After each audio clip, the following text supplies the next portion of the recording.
healthy medium. But I mean, going the other way, I usually, when I did do it, I made sure my soil was like thoroughly flushed, you know, and then transferred over. But I didn't. It was small containers. I wasn't taking a 5 gallon worth of soil and jamming it into a 10 gallon, adding 5 gallons of cocoa. Like it was drastic. It'd be like a solo cup into 3 gallons. You know what I'm saying? Like whatever medium I was doing, it was it was taking over. There was no like 50-50 ratio. I don't worry too much about like the base. So your base is your cocoa, your base is your peat. You know, I don't worry too much about that. They're fairly interchangeable. There's just small differences between the two, you know, but mixing them together isn't going to cause you any kind of issue. None that I see anyway. You may need to add a little bit of calcium. Sometimes with the cocoa, it seems to like to starve itself out of the calcium a little bit, but. I mean, I took and mixed soil in with my cocoa as an experiment. It's doing fine. Hey guys, guess what? Chicken butt.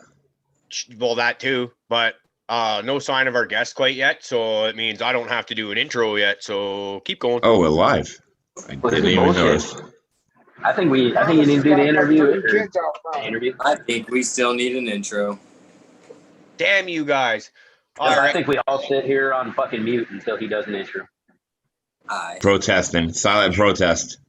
See, I was trying to do the intro, but then you guys all fucking kept talking over me, and now it's all been ruined and blown to hell. So fuck. Don't you have the power to mute us all? I think I could if I wanted to. But yeah. Then who's gonna do all the talking when I run out of stupid? Well, shit? After your intro, you give us back our privileges. No. I'll do it. I'm upside down. Straight off of Hollywood.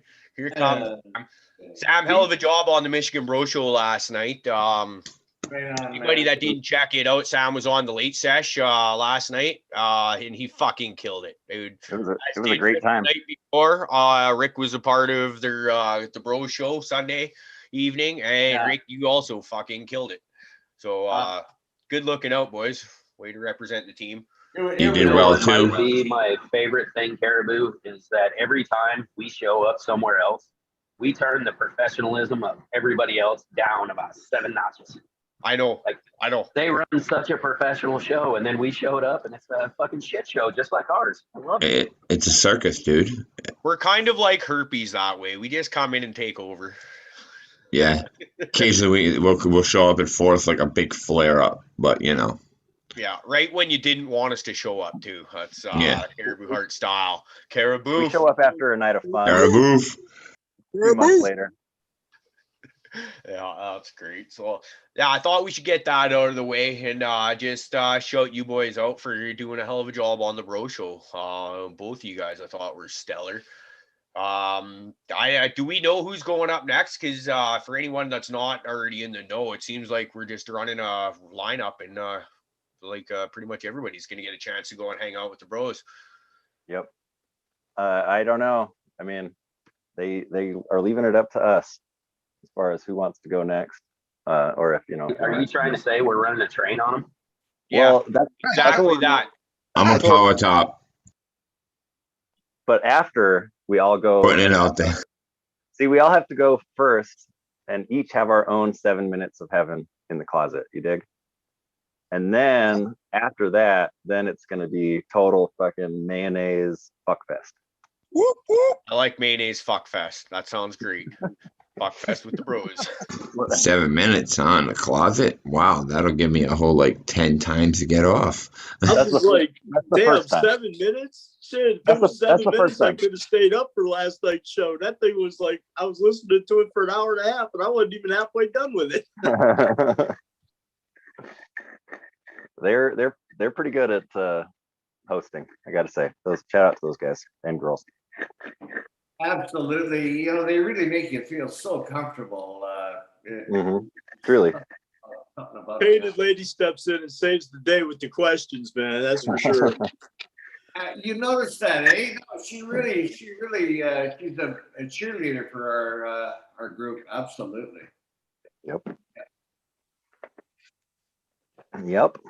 Oh yeah, I agree. I just want to say, yeah, huge shout out to Michigan Bros Grove Show.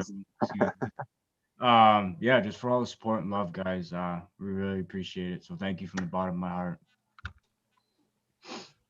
Yeah, much love to the bros. I know if my vote counts for anything, we should feed Fluffykins to them next. Yeah, I concur. Big old Fluffernutter sandwich. Yeah, we're gonna send him the Fluffernutter. Well, it's so like I've been in their chat, man, and I've been watching their shit, and it's like, so Rick was in there, and they're like, "Hey, best guest we've had in a while." Sam goes in there and kills it. And you're gonna give my sorry ass? Fucking, I'm gonna like knock the ratings down by like 3. You mean like I did when I went on? It's okay, Fluffy. You can't drop it lower than I already did, man. Well, I figure, we'll actually turn it back into a weed show again if I show up. Well, there is hope. You at least have some. Well, Shifu Fluffykins, right? We'll get you talking some living soil and whatnot with Spartan on there and Skilbo get in on that. I think it would make for a hell of a conversation. Yeah, I mean, I'd love to get on there and talk about, talk with Skilbo and talk with them about, how, especially like Skilbo, how he runs his beds, like he was saying the other night with bees, he's running a 4x8 with 2 plants in it. I mean, that's my kind of shit right there. I'm all about that. But also, I just want to say cheers to everybody in chat. Thank you all for showing up. I haven't stopped in to say hi to them yet, other than to kick chat off. So yeah, we love all you, and I'll jump in there and start speaking in a little bit. But you see, all these fuckers insisted that I do an intro. So right now, and I'd normally be shut the fuck up and talking to y'all, I gotta talk to them. But that's okay. It's a bit of a change of pace. And we also got Indica here. He gets to tell everybody to smash that like button because, Yeah, man. Dude, you read my mind, bro. Great minds think alike, brother. I was just going to say it, man. Yeah, everybody who's joining us in chat, thank you for joining us tonight. And appreciate it. All the love and support.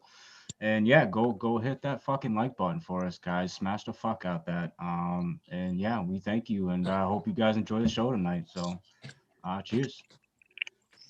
I want to give a big shout out to Stony Rockefeller, man. He came down here from where his neck of the woods, came down for a little sesh today. I got to try some of his stuff. He threw some amazing buds and stuff like that. There's some of his Triangle Kush right here. But yeah, real good dude, man. Real killer fire with buds. He dropped off a good little bit, and it's a good sesh, man. So cheers to him. Appreciate that. Good looking. Yeah, man, that pic you posted up, man, that shit looked fucking dank, dude. Nice work, man. Nice work, Tony. He's killing it, man. He's definitely killing it, and he's doing it for the right reasons. You know what I mean? Like, he's not out there trying to, screw people over and all this other stuff. And he's growing great quality stuff. And it really shows in his personality as well. He's a good dude, and that's cool because there's so many people out there just trying to get over on people. It's refreshing to meet people like that, We love you, Stony. Didn't you say that he had a bit of a hard-on for that mango that you were growing? Oh, yeah, man. He absolutely loves it. Okay, well, Stony, if you're in the chat, hit me up with a DM, and I'll get some of those beans out to you, as well as a few others if you want there, brother. Yeah, I'm doing his and everybody else's right now, actually, because I was going to send him like a mix pack. Oh, yeah. I got 5 envelopes in the mail today, so I know actually... So Newfeli, however he wants that pronounced, that one beans in the chat. I haven't been able to get his address. I reached out to Sequence earlier today, seeing if they knew how to get a hold of him, and that seemed like it was maybe a dead end. If anybody can get a hold of him, knows how, please get him to DM us or get us his info so we can DM him. Or if you're in the chat right now, it'd be much easier. We'd appreciate that because, hey, man, you want some beans, so we want to get them to you. Who's that now? That's Newfie or whatever. Newfeli. Okay. Yeah, that's the guy right there. All right. I'll see if I can find him on Instagram. Okay, that would be appreciated, Driz. All I Yeah, got was dead end.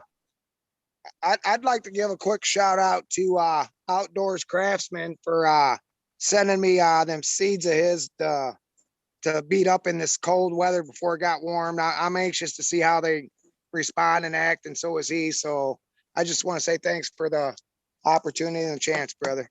I'll keep pictures coming. He's definitely good people right there too, man. I've been chatting with him from the beginning of my Canada buzzing. Yep. Yeah, man. I see we have E motherfucking Haw in here tonight too, and he sent a few beans to some of our panel members, and I want to say thank you so much, dude. Dude, I'm so stoked, and I can't wait to run that stuff. It's going to be a good time. Yeah, you guys were bragging about that earlier. That's Stranger Danger. You motherfucking on, man. Yeah, the Stranger Danger. I was like, wow, that's an awesome name of first strain. That sounds intriguing. That's gonna be one of the first ones. I'll be riding around the neighborhood in my van and be like, hey kids, look what I got. Instead of candy. I would so jump in that van head first. Right. Hell yeah, man. I'd be right behind you, bro. You guys had me lost in that little chat earlier, man. I didn't know what. You know, I feel like we had you lost about 90% of the time. Well, that's what Sam's new job is. He's to hold my hand. It's all right. I'm here for you, Johnny.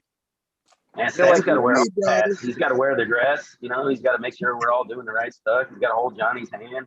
Dude, it just reminds me of this story where like this guy was walking across the tundra and him and his boy and like he fell into a crevice. I just have this terrible vision we're all gonna fall into a crevice following Sam. Really thought you were gonna break into some Frank Zappa lyrics there for a second. I wasn't gonna say anything about the yellow snow or anything. The best part was what the little thing that Beazle put up afterwards. Oh no, Johnny, you're stuck with me, and he's got that little thing hanging around his leg, man. It's like, yeah, careful what you wish for, Johnny. Yep. So I have to say one thing about the Stranger Danger because everything about it sounds cool, right? Lemon Jeffrey crossed with Scarlet Begonias. That just sounds awesome. But to really give it that wow factor and really put those terpenes on, I believe it needs to be grown inside the back of an E350 panel van, of course. Hell yeah, man! You're absolutely right. That runs on biodiesel fuel. Yeah, dude. You know, so we can cruise around and go to every fucking kitchen, dude. You know what I'm saying? Hell yeah, man. If we get it to run on methane, we could literally hook up a hose and stick it into the gas tank from Beazle's mouth because of how much shit comes out of it. I mean, I'm going to be inviting people down into a dank, dirty old basement, so it's kind of the same thing as an old van, right? Yep. Just little. Hey, that's where I was born, from a dark, dirty old basement. All right. Hey, nice haircut there, by the way. Haircut. Yeah, I needed one, man. Yeah, looks good. Thanks. I did it myself. I think I used somewhat of a mirror. You know, it'll get there. How was it driving the other day? Awesome.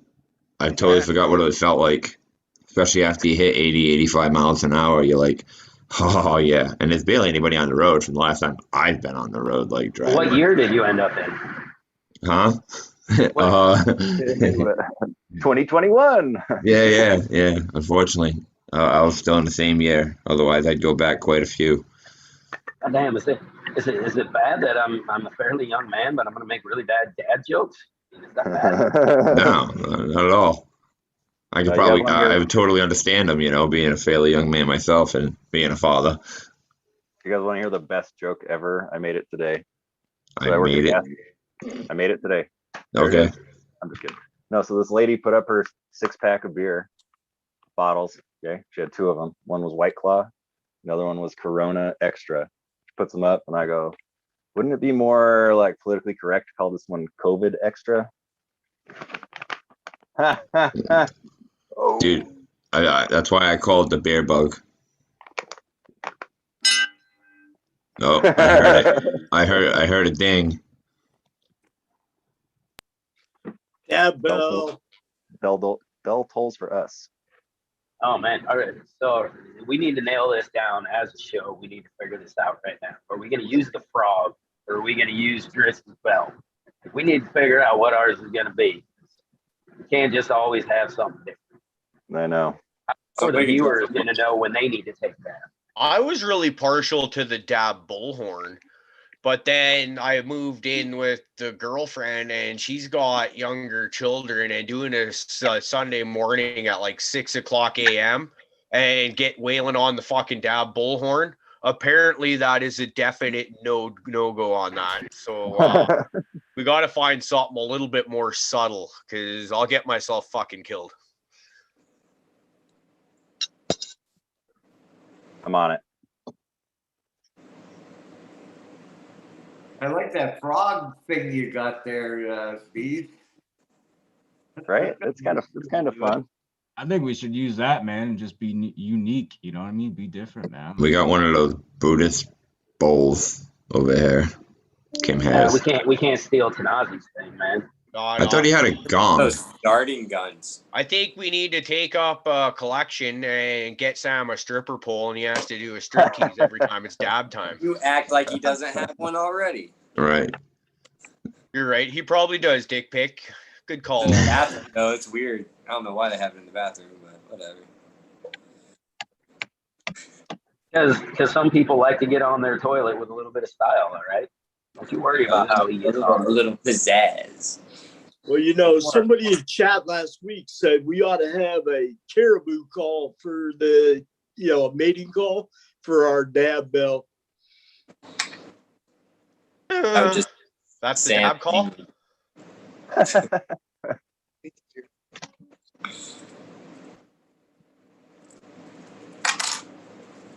I could see that. A bunch of random dudes making fucked up sex noises every time we want to do a dab, eh? And it'll carry on kind of like the wave throughout the fucking panel. You see it sweep across the fucking TV screen.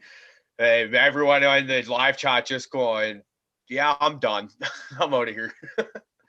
Yeah, we'd have to leave that to Prophet. Prophet's mom. I was going to say that. Because I was going to be like, hey, Mom, can you give us some, fucked up orgasmic noises? Because I'm pretty sure you could fake it pretty well, so.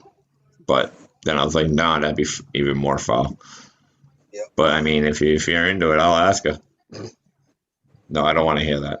I don't want to hear that. And then take a dab. No. I like that what old-fashioned coffee pot said. Yeah, I like what old-fashioned coffee pot said in the chat. It said my friends has a brass bell, and then when it's time to fire it up, they say fire in the hole while they're ringing the bell. I like that. I want a cowbell. More cowbell. I mean, it really would only be fitting. I mean, more cowbell, more dabs. More cowbell. Dude, I got a fever, and the only cure is more cowbell. That is pretty badass. I can't fuck with that. And as long as somebody else is the one that's ringing it, then I can't get in shit for being too loud at 6 a.m, right?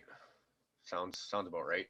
That's correct. Well, I mean, we could still use the dab bullhorn, but you're gonna have to send it to like Rick or something. Just go ahead, drop that off to Rick, and Rick can bullhorn us all when it's time to dab. Oh, yeah, Rick only. All of a sudden, we meet Rick's wife when all of a sudden like a right hook comes out of the side from the camera and shit. Whack! Oh shit. Okay, but this just gave me a fucking thought though. So we were sitting here. So if anyone doesn't know already, a bunch of us from the panel were sitting here, both when Rick was on the Bro Show and then last night when Sam was on the Bro Show. We were sitting here watching it on screen share so we could fucking bullshit back and forth and whatnot. And there's me, Prophet, and Dick Picker sitting here, and Rick too. But Rick eats a bunch of mushrooms a couple hours before show and disappears. I think it was shortly after showtime. And I just had a kind of funny thought of Rick getting all fucked up on mushrooms and running around his house with the bullhorn, with the fucking mute button off, and us just kind of sitting here doing our podcast. All of a sudden you hear Rick all fucked up screaming something through the bullhorn in the background. Yeah, I think we should give him the bullhorn. I think that sounds like a magnificent idea. I don't know about that one. That's too much responsibility, man. I think that's the perfect amount of responsibility. Rick lives by the seat of his pants. You can't tell.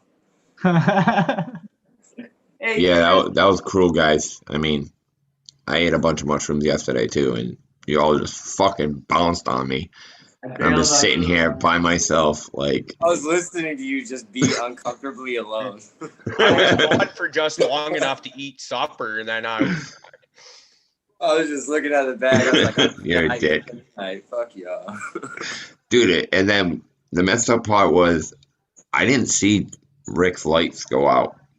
And like he was still streaming. And now mind you, I was watching the whole thing, but I was a little like tunnel vision type shit. So half like what was going on the Michigan show was taking up 3/4 of my screen. So I only got like a sliver to show who's actually with us on Zoom. And I looked down and I'm like, why is it so dark in Rick's spot, right? And then I'm like, why do you leave it recording? And it's just complete darkness. And then freaking Caribou comes out. You know, we were bullshitting. The show was close to ending. And I was like, yeah, man. Well, he was like, yeah, I don't know what the fuck happened to Rick. And all of a sudden, dude, the light came on. And right after we said your name. And we were like, oh shit, maybe he's back. We're like, Rick, are you there, Rick? You know? And then like a minute later, the light goes off, and I was just like, that was weird. So you got a motion light, your dog running around. Was that you taking a piss? Get lost? Like, what was up? Yeah, no, that's what I got, a motion sensor on that light there and the dog. Yeah. No, I was too wasted to. I can hear you guys every now and then in the distance. I can hear you, but I didn't have the strength to do anything about it. It was bad.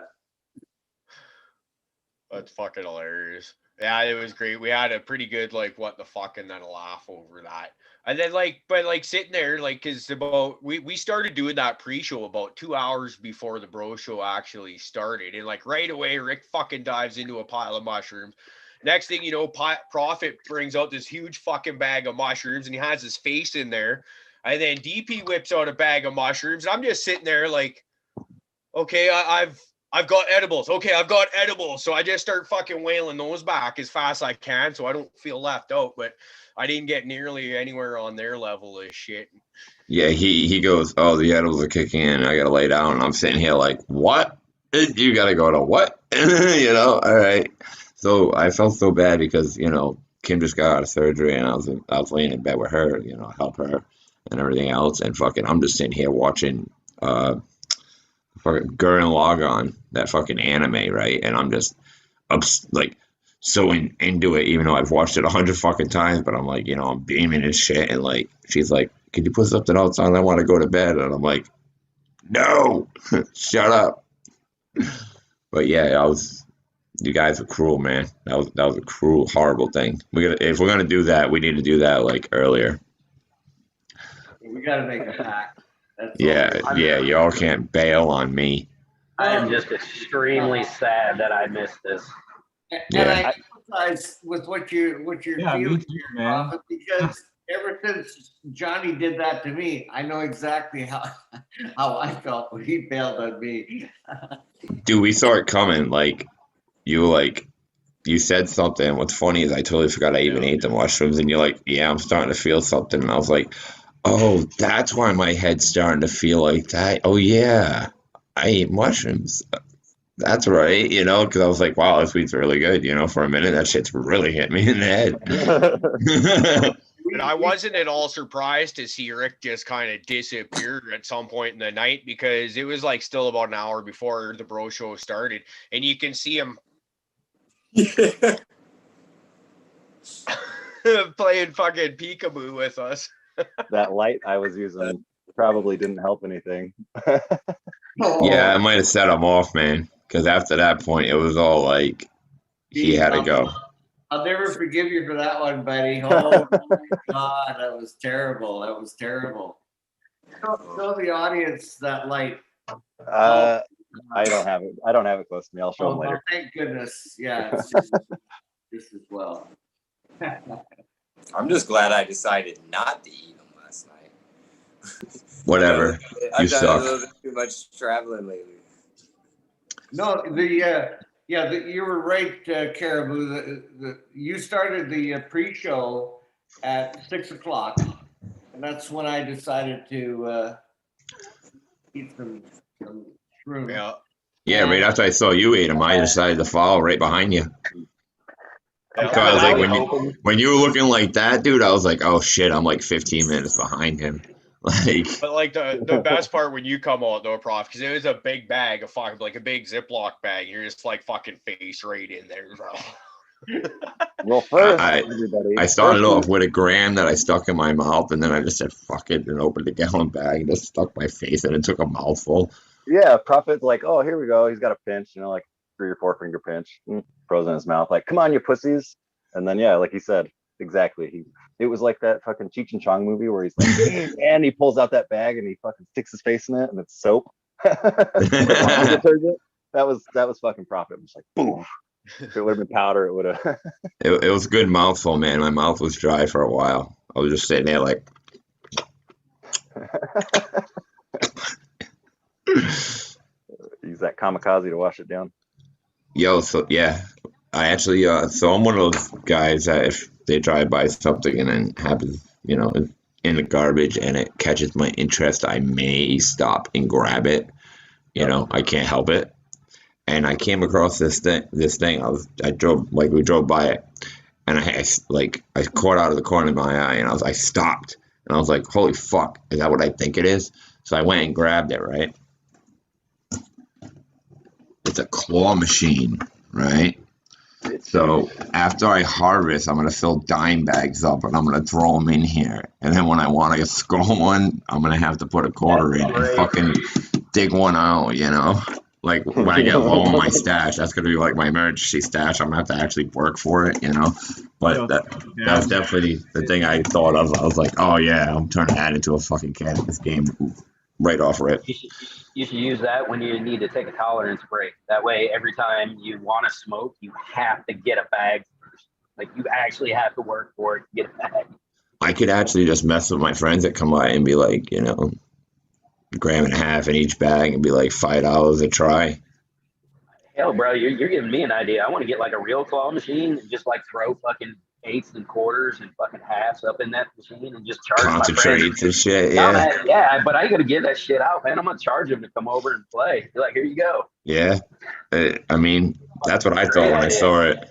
My wife's like, "What are you doing?" I'm like, "You didn't see that, did you?" She's like, "How the fuck did you even see that?" I'm like, I'm just one of those people, like I'm looking, I got good peripheral, but right when I caught it out of the corner of my eye, my brain was like, "Hey, yo, stop, grab that! I got an idea," and I was like, "Okay," that was it. Tell you what, Fluffy, you ever see one of those machines that they have all the money on and it goes back and forth? Those are the ones that, man, people throw millions of dollars in them things trying to get something. They end up getting like $20 or whatever. They put in 150. It's like, man, you lose your money on that all the time. Bro, I got one of those things for my phone. Like it's an app that's that quarter fucking game with the bulldozer. And I can't even win the damn thing on my phone. When it's digital money, I run out of fucking money. Like, fuck those machines. Yeah, that claw machine would end up with fucking broken windows after like 2 days in my house because I'd be like, fuck this. I've never wanted a claw machine before, and fucking I'll be damned if I let one get better. Especially if you can open the top and take it out if you really get that desperate. You don't have to bring it. At that point, it would be just like the DGC giveaway. Every time you've seen like Scotty Real fuck up, you couldn't get one. They just put it in the right place so he gets it the next time. Yeah, man, you got to cheat the shit out of it. There ain't no losing in claw machine when you own it.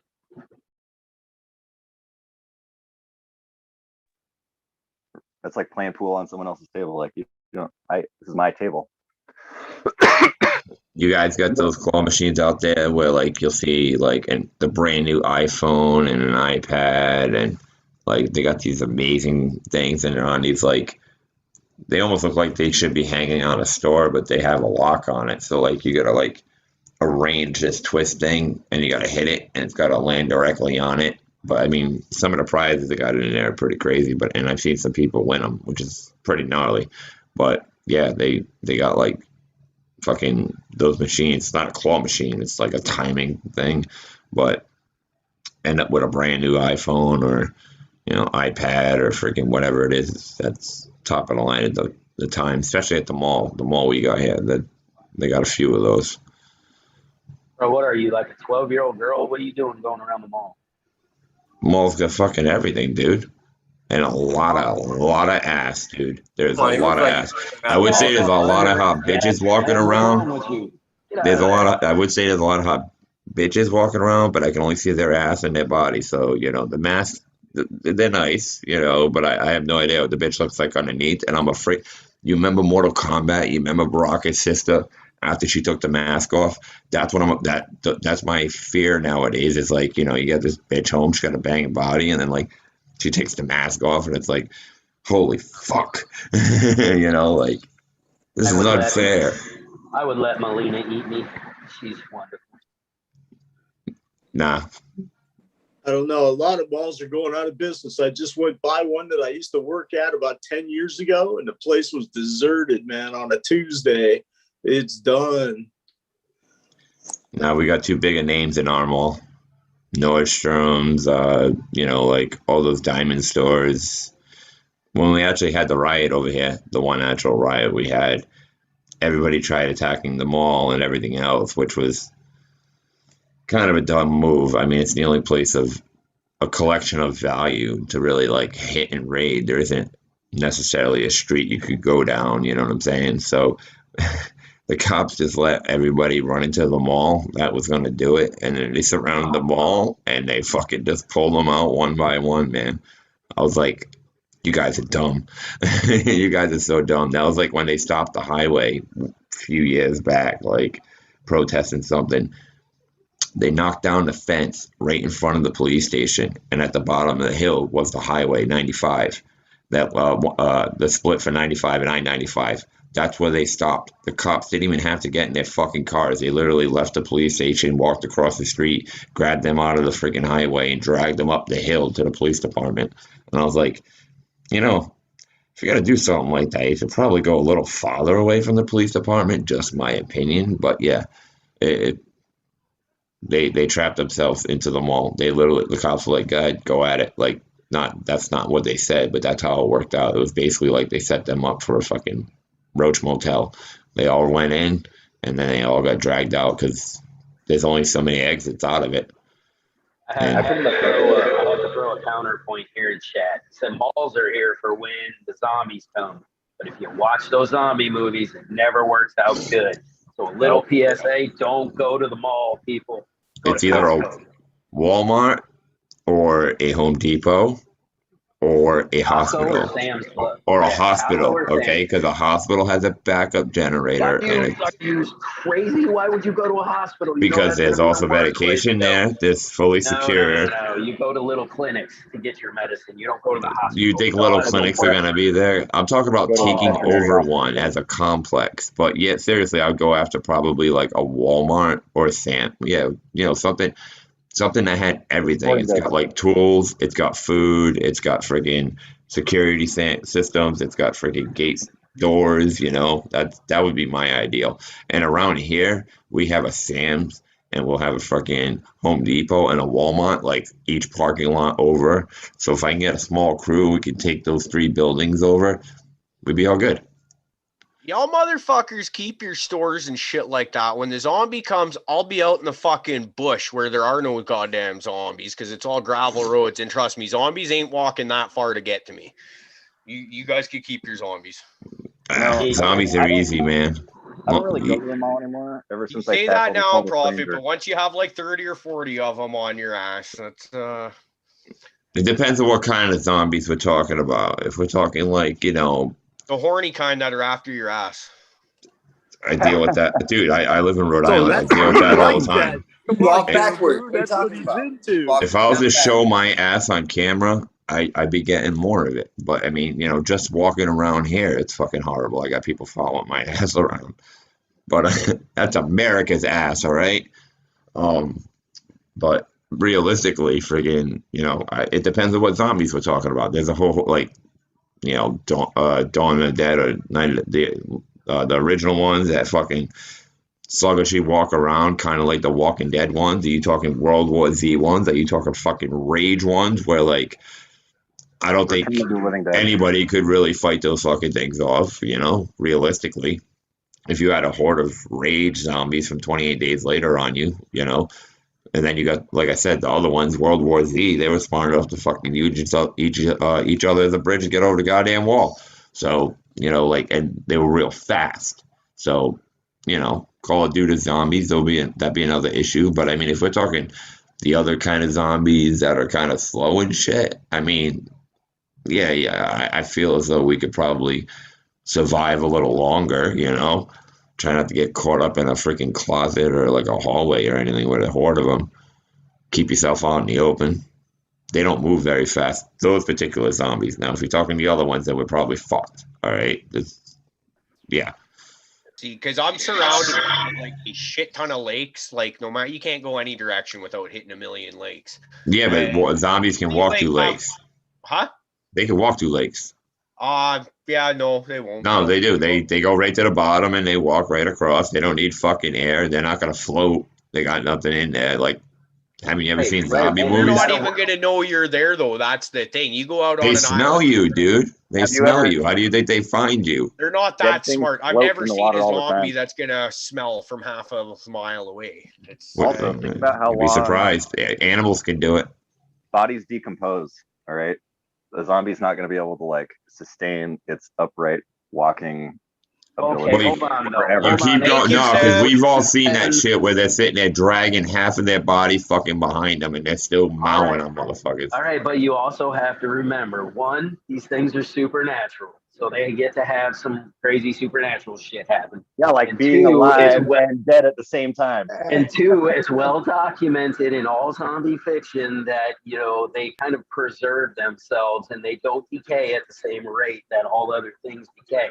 So the natural decomposition is not the factor that you would look for when stopping it, because basically they decay at such a slow rate that they don't decay. And then the cold, where Yeah, you're at, is I- going to even slow the decay. It But what doesn't about- matter in the end. But that's also gonna Everybody's freeze them in was place. stuck in the safe well, bush, and but it there's fell gonna be apart when they zombie tried winching it out animals. with the rope. It got bloated by the water. A zombie trying to come after my ass on my island where I'm living up in the fucking trees. It's going to get waterlogged and bloated and fall apart at some point in time. Hey, I'll tell It you. can't get I'll waterlogged. tell you That's what I'm what telling you. This skin can't absorb water. It's not alive. We saw it happen on The Walking Dead when it fell down the well, and they tried. Okay, that's why I asked what kind of zombies are we talking about here? Because I've seen zombies walk through fucking. You would At this almost point- think this was a religious conversation, as heated as it's getting, man. No, it's not heated. We just gotta figure out what zombies we're dealing with. Hey, guys, I just plan on building a bunker, having it all set up with a grow room down there, everything, and I'll be fine living underground. I'm surrounding myself with claymores facing in. That's right, Stony. Don't even worry about it. You come over here, we ain't fucking around. We'll survive that shit. Yeah. I'm just gonna wear a zombie, walk around like normal. Fuck you guys. Yeah, but you don't know if that'll work actually either. You're going by a Walking Dead scenario. Either way, that would be cool. You really don't think they'd be able to smell your living flesh? Well, I mean, at that point in the world. Now, no, hold on. Do the I'm zombie really there. only seek brains? Because it seems like they tend to eat a lot of you. Like, I don't. Back in the day, they used to. According to Return of the Living Dead, they have to eat brains because it hurts to be dead. That's like the whole reason why zombies want your brains, is because that's the only thing that takes the pain away. Wow, it's like heroin for zombies. That's some Totally. shit, man. Yeah, man. Right I'm there like is the what smartest I got person I've ever saying. met. Give me your brain. Give me your brain. Yeah. I need a word today. Yeah. Hey, so is anybody growing like some zombie fish? The crawfish are gonna eat them. I am growing some of Hypothetical's CBD method, and man, it is growing like a freaking mutant. I don't know if you call it a zombie, but man, like the two bottom branches just topped to themselves, like they just split on the bottom all of a sudden. So now I've got like fucking four tops coming off the very bottom branches, and like after the fourth node, everything was like lopsided. So like one branch would come out super fucking stout and thick, and the other one would just be like real small. And it looked fucking super weird and lopsided. So I finally tied it down, did some LST the other day. And now it's like all, I mean, the stem is not even a straight or, rainbow or anything like that. It's all fucking all over the place. But the plant now that it's all tied down and pulled down, it looks like majestic. Like it looked like a freak before, but now it's like, wow. I love the way that was, man. When you showed me that picture of those leaves, dude, that was cool as shit. I love that location in there. Like half of every, it's weird. Like half of the plant, it seems like It had like a stunted. polio arm. Totally. Yeah, every single one of them. It's like, it's like that fucking dude in Scary Movie. He uses his little hand. I saw that yesterday, ironically. That's a strong hand. Hey, listen, not to jump back to zombies, but Hurton made a good point. If we were all stuck dealing with fucking basalt zombies, all right, we'd be fucked. All right, that's probably the most lethal zombie that's ever walked the earth.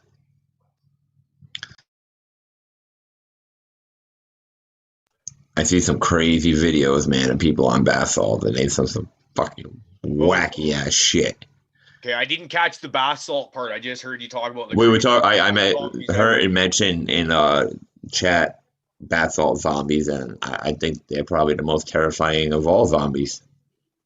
Yeah. Now that he mentioned it. Yeah, it's a real thing. Fucking. I love watching some of those videos. I saw one of them not too long ago where dude was just like zonked out, freaking eating on a cheeseburger, and then just fucking got up and started like chasing somebody like that was some funny shit. They always end up naked and on top of a car. Have you noticed that? I don't know what it is about basalts, but basalts and clothes are not a thing. Yeah, like I mean, ecstasy and clothes aren't really a thing, but I'm not on top of a car when I lose my clothes during ecstasy. Well, but you remember when, like 10, 15 years ago, whatever it was, when Dodge first brought out the new Challengers, and those are really horny looking cars. The first time I ever saw one in real life, I got out and humped the fucking thing. So maybe it's something to do with that. Fucking basalt freaks, just they're really, that would be the car. If you brought me by like at that time a '73 Buick Riviera, I probably couldn't pull myself off of the back fucking window. At that point in time, when I first saw the new Challengers, when they first got released, they're dope. They've worn off on me now. They're kind of, because they've been around for a while. So I'd rather go old Mopar, like something like a '68 Cuda would be my choice. But yeah, call me a gilf if you want in that aspect. All right. Bring the GTO back. You kidding? I gotta have a Duster. The straight up Judge back. That's what I'm talking nice about. 442. See, give me something I can fix again, not where I gotta be a computer technician to figure out why my car. When you talk about like when they brought the cars out, man, when they first said the Camaro was coming back and they showed that concept car, that motherfucker was gorgeous. And then they brought the Camaro out. Yeah, well, but then they brought the Camaro out, and it's nowhere near as like beautiful as that concept was. But as the years have gone on, they're getting really close to what that original concept car looked like.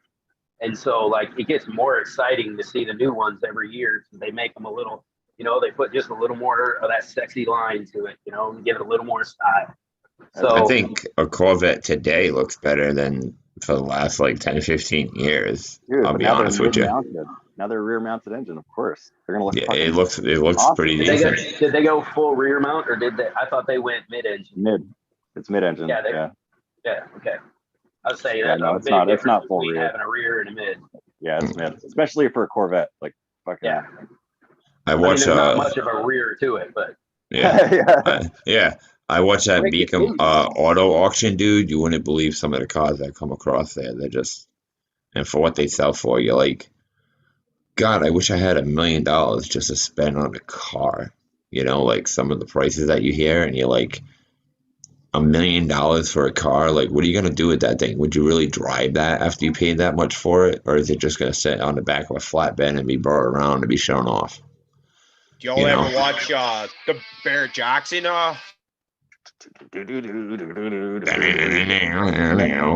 That's a mid intro. That's my phone ringer right there. Rain and Blood by Slayer. So You know what? That's funny. That's going to be how we get our first strike on fucking YouTube. It's going to be because your phone went. Right? It's not even going to be because of me. It's because of your ringtone. I know. But yeah. Anyways, before I was rudely interrupted by my asshole phone and whoever was trying to get a hold of me for purely good reasons, I'm sure. You guys ever get into watching Barrett Jackson when it comes on? No. I'll sit there and watch Barrett Jackson fucking all day and into the next if I've got nothing better going on. I marathon watch it.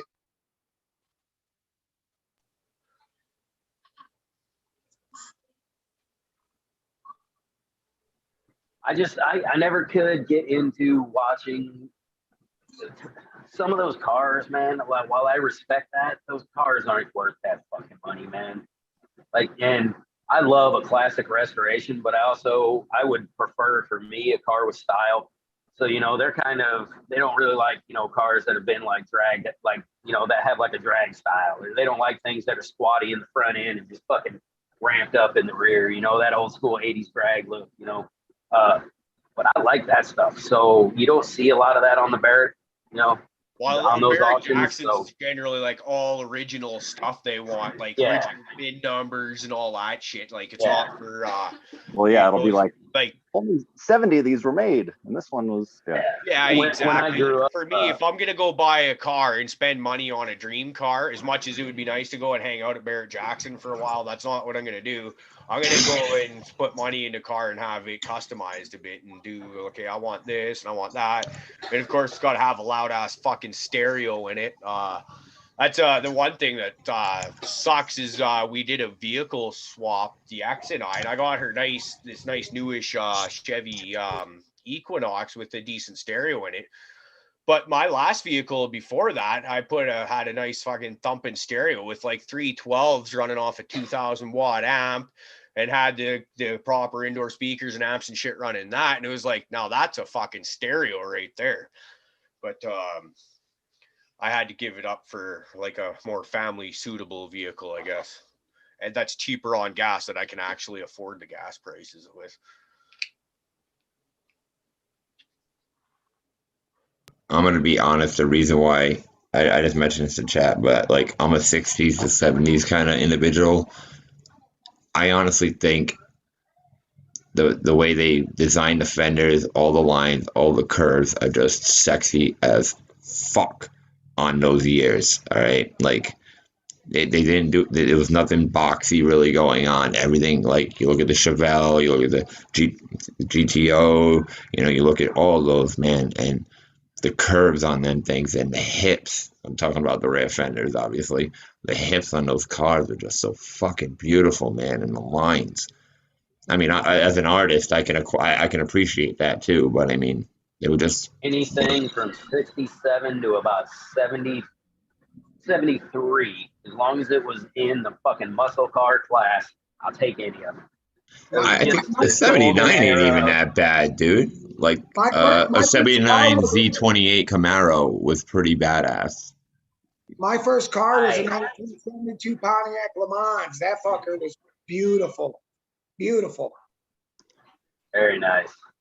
Seeing you got the people that are into like the LTD style cars or like the more boxy Buicks. Yeah, I was never into that. Like even my Lincoln, the one in the 94 I had, it was curvy and shit. I didn't mind the old Lincoln. It's gangster looking, don't get me wrong, but realistically, you know, it's got some nice curves on it. But when you start getting too boxy, I'm just, I don't know. I think there's a lot of design loss in it personally. Granted, you are driving basically a train because of the weight of the car, but you know, still, I think that era they were really making some amazing curves in cars, especially the aerodynamics and everything else. But yeah, it was. They were powerhouses. They were powerhouses back then too. You know, I mean, that was my first car and my last car that I owned legally because I only had my license for 3 months with that car. I had a 454 barrel and they're double pump. That thing ripped. 411 rear end in there. Yeah, man, it ripped. Oh, some of the guys are now getting into some of the funnier cars that I like. And Pacer.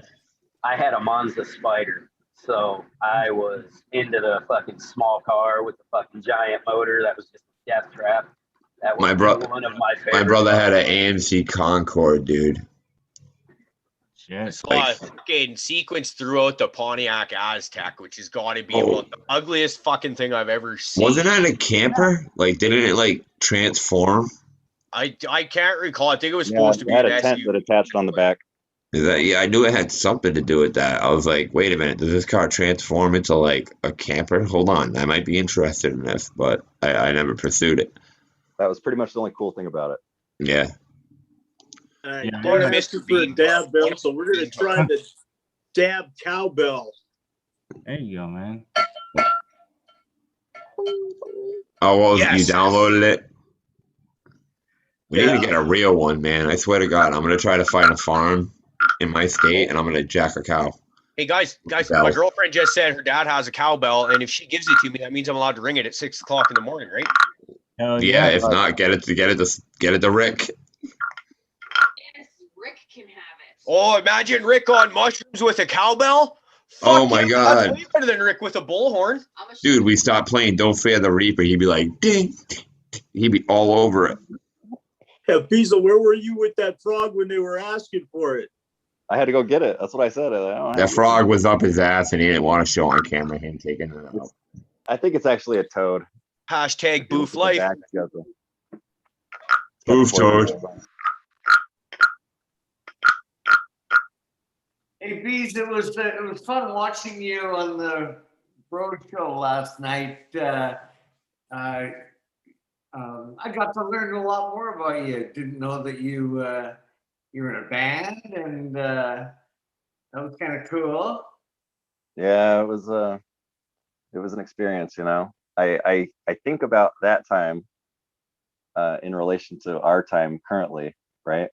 And how like then, I mean, right, so it started with the three of us. Like I said, we found each other and we started a band. But from there, you know, it's like, oh, we'd find a kid and here or there, and next thing you know, it's like we had a group. I mean, we had a group so much to say that we we started our own psychobilly crew, if you will. You know, we were like Utah County Psychos. We made back patches. We passed them out to everyone in our group. We'd go to shows together like we were a fucking gang. Like we'd roll in deep and act like we were all tough, even though, you know, we were just stupid young punks. But you know, it was a thing. So, but basically what I'm saying is, you know, we all wanted something. We had a vision for what we wanted, and we basically made it happen. And I feel like here we are as the newly born Caraboofers, you know what I mean? And we're like making it happen because we all have a vision of what, you know, we want to see, and we're making it happen. Absolutely. Bad. I only caught half of that. I have a dreamed speech, but from what I heard, it was pretty good, man. I concur. Yeah. That's cool. Eloquently done, bud. That was a nice speech. Just saying. It's better now, see, because the problem with the late sesh is it's late, for one. For two, I don't think about that shit until the very end, and then by that time, I'm fucking baked. Thanks, by the way, for that, guys. Awesome. But then, you know, there's like 3 minutes left, and Skilbo's like, well, what do you have to say? And it's like, the only thing that comes to my mind is something fucking stupid, like, reach for the stars. Did you really say that? Because I missed the last like 15 fucking minutes, man. Oh, he did. And it was great. Reach And for the stars, man. everybody on the panel was like, Dude, isn't that like a reading rainbow? Yeah. Isn't that a reading rainbow or some shit? Take a look. It's in a book. I can fly twice as high That's right. I can go do anything. in a book. That's right. So, yeah. Dude, that was LeVar Burton, man. Geordie LaForge. Yep. Actually, before that, he was Kunta Kinte. Yep. I think LeVar Burton's actually a really good actor. I dug LeVar Burton for a while, especially because I was kind of a next generation fan from that generation. I think I mentioned it before, like being kind of psychologically programmed to like wait for the food replicator to come around, you know, and then all of a sudden they're kind of replicating food, and now I'm like, wait a minute, I don't like that idea at all, you know, like I don't know, it's fucked up. Parallels. Michigan Bro Show wants to talk parallels. Are we talking like universe parallels? Or do you want to know exactly where Rick is and what parallel it is that he's at, and he could show us? Dude, I was lost for a little while on your show, Rick. We were somewhere, but we were gonna get there. Oh, you were never going to get lost on fucking Rick's show, all right? That is not how that happens. I felt like he was just running around in circles in the same country. It made sense to me, okay? What I loved, Rick, was you kept looking at yourself to see which way you were actually going in your thing, and you're like, oh no, wait, this way, you know, no, wait, that way. I'll never figure it out. Never. You gotta pick one and run. That's it.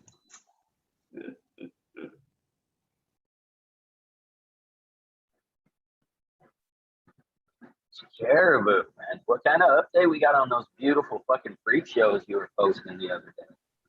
Well, I haven't seen I'm in about a week and a half, I think, since I was there. Unfortunately, because the people that are holding them for me are just, well, they're not very good at sending me pictures. So, they're old. Basically, I got a hold of the guy yesterday or the day before and asked him if that male was, or there's two males in there, if either of them are dropping pollen yet. And he says, not that he can tell, but that doesn't actually mean anything because he's not much of a gardener. And so I just asked him if he could just lift him up above everything else and give him a bit of a shake and dust everything off into those. And just hopefully, that's one of the things that's killing me, man, is just not being able to see what's going on. And it's just not having my Zen space to go chill out in the garden. Well, I could be a lot worse off, but it sucks from going from used to having that every day where you can go there to just not even having access to that. Yeah. I mean, bro, those pictures, man, they were fucking gorgeous, too. I mean, there was like some professional quality pictures there. Had, the colors on everything, just the way it was taken, man. That was gorgeous. Yeah, they're like, man, I have such high hopes for those. And it's just, yeah, I hope we can, because they're all pretty squatty. Like, I'm going to say the tallest one is about a foot tall. And as long as we can get a few seeds out of there to at least make some F2s with those, I'll be happy. And then when I do run those, I'll just make sure that I do have the time and to be able to get those in. Although I couldn't have seen that circumstance that popped up coming. There's just shit happens. But like, fuck me, am I ever glad I didn't run those golden goats? Because I might not have those by now. So when I do finally get the chance to do those golden goats, and then I'll run those blueberry butchers at the same time, and a few other things. I've been wanting to get on a Hurt Albertan space dose. I'd like to pop some of that and see what we can find in there as well. I know a guy that got some golden goats. Say again? Said I know a guy that got some golden goats. Yeah, Mr. Kid, Fluffy. Yeah, man. Oh, I'm excited, man. So I got to get the space opened up first, but man, that shit is, the second I know I've got time and something's coming down, that shit's getting wet and it's going in because I am excited to run that. That's what she said. I'm excited to see you grow it, brother. Are you gonna pop them all? You gonna pop them all at once and do some pheno hunting, or are you just gonna try and do one or two and see what happens? No, sir. I am going to probably pop just like 3 of them to start, and then kind of see where it takes me. I was thinking about throwing 3 in the no-till bed and just let them all go and just let everything go. If I got a male, it's going to pollinate whatever's in there, just do an open pollination on it too. But then I kind of want to grow it out just to see just to like really give it the good old, see what I can do with it first run and, see how pretty I can make it, see how much trouble I can get myself into. If it's one of them stretchy bitches, all kinds of fun stuff. Yep. But yeah, man, and and then he said that stranger danger too, and that sounds fire as fuck. So it's gonna get, it's definitely gonna get fucking run in with some other genetics. Probably yours and his will probably be getting run at the same time as soon as that 10 opens up. Yeah, I sent a bunch of goodies down to you last Thursday or Friday, I think it was. They should be there anytime. Fucking Hurtin Albertan got a hold of me yesterday saying his shit was already there, but he's only like pretty much right next door over in Alberta, so it's not too far to get there. But it's exciting still. Yeah, you know, we got to deal with customs and stuff. You know, I sent something up to a little bit for the 420 show. I kind of gave her something, and I haven't heard back whether that's made it up there yet or not. So, you know, I'm assuming it takes a minute. Little bit, you're in the chat. Tell us. So hold up. Are we going with the frog or are we going with the cowbell now? I'm a little confused. You go with you got a dab. Go with the frog. Everybody Anything. likes the frog. Anything you like. Smoke. The boofing toad. Everybody likes the frog. All right. So the We boofing get toad like is a now. cartoon frog dancing up on your screen at least, because I was just like, what the fuck's that? I thought somebody was scratching their ass crack or something like that and found some crusties. Well, I was. Wow. Things are hitting the ground with force.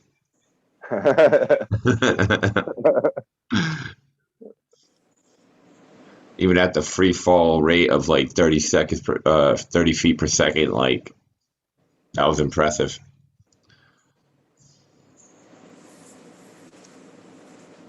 Are you still puffing? Sorry, on I that? got new markers in today, and I got super stoned off that Stony brought over. I've just been playing around with them. You've been huffing them? Go with. I wish he gave me the huff proof once. He knows Oh, smart guy. that. Yeah. Yo, do you own a set of Prismacolors, DP? Yeah, colored All pencils. right. Yeah, Or well, markers. either one. Yeah, I got colored pencils. I those are my weapons, dude. I got these in today. These are dope. Creative Peak. I haven't like heard of those ones. They're like the feather tips. Really good at like blending and shit. Okay. That's cool. Yeah, I run a lot of Prismacolor, or give me a number 2 pencil and I'll tear it up, because that's what I started off with. But friggin' I love pencils, black and gray shit. That's mine. yeah, that's definitely. But yeah, when it comes to color, man, and blending, like, so on the Prismacolor colored pencils, are you using a blending stick to do that? Because you know how they have the blending stick that you can actually get? It's like this clear colored fucking stick, and you can, it blends the colors in. It's a life changer.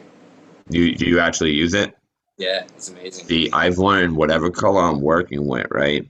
So if I'm working with light colors, I'll go with it.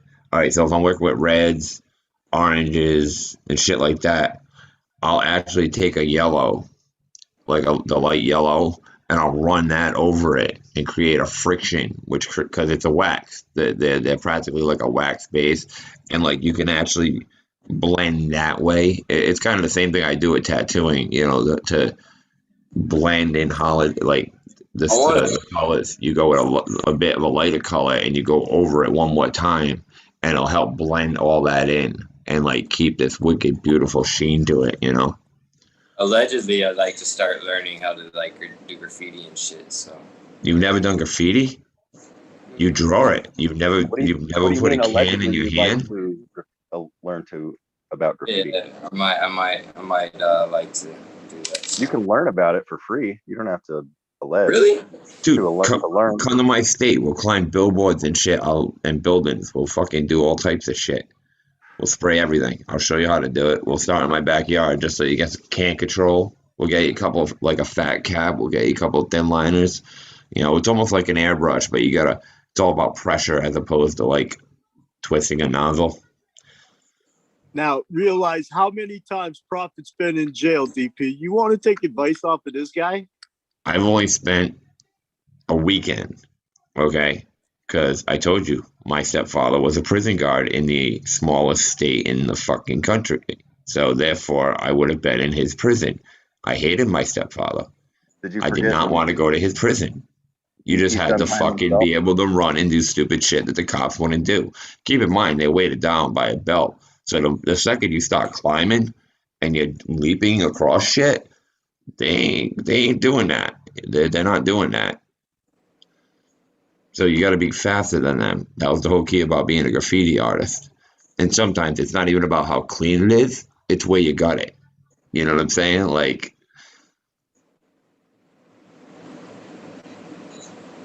I like those like one-liners, sketchy like one-liners you're doing with like the fire extinguishers and shit. That shit's yeah, it's one-liners. I love them, dude. They're so quick. We call them like just quick bombs. You know, like one boom, just move along.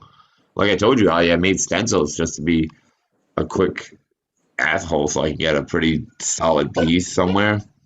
I would just pre-cut a piece of cardboard. Sorry, my dog's dreaming. Hold on, here, Oh, gotta stop this real quick. Has anybody have you guys seen Kill Bill?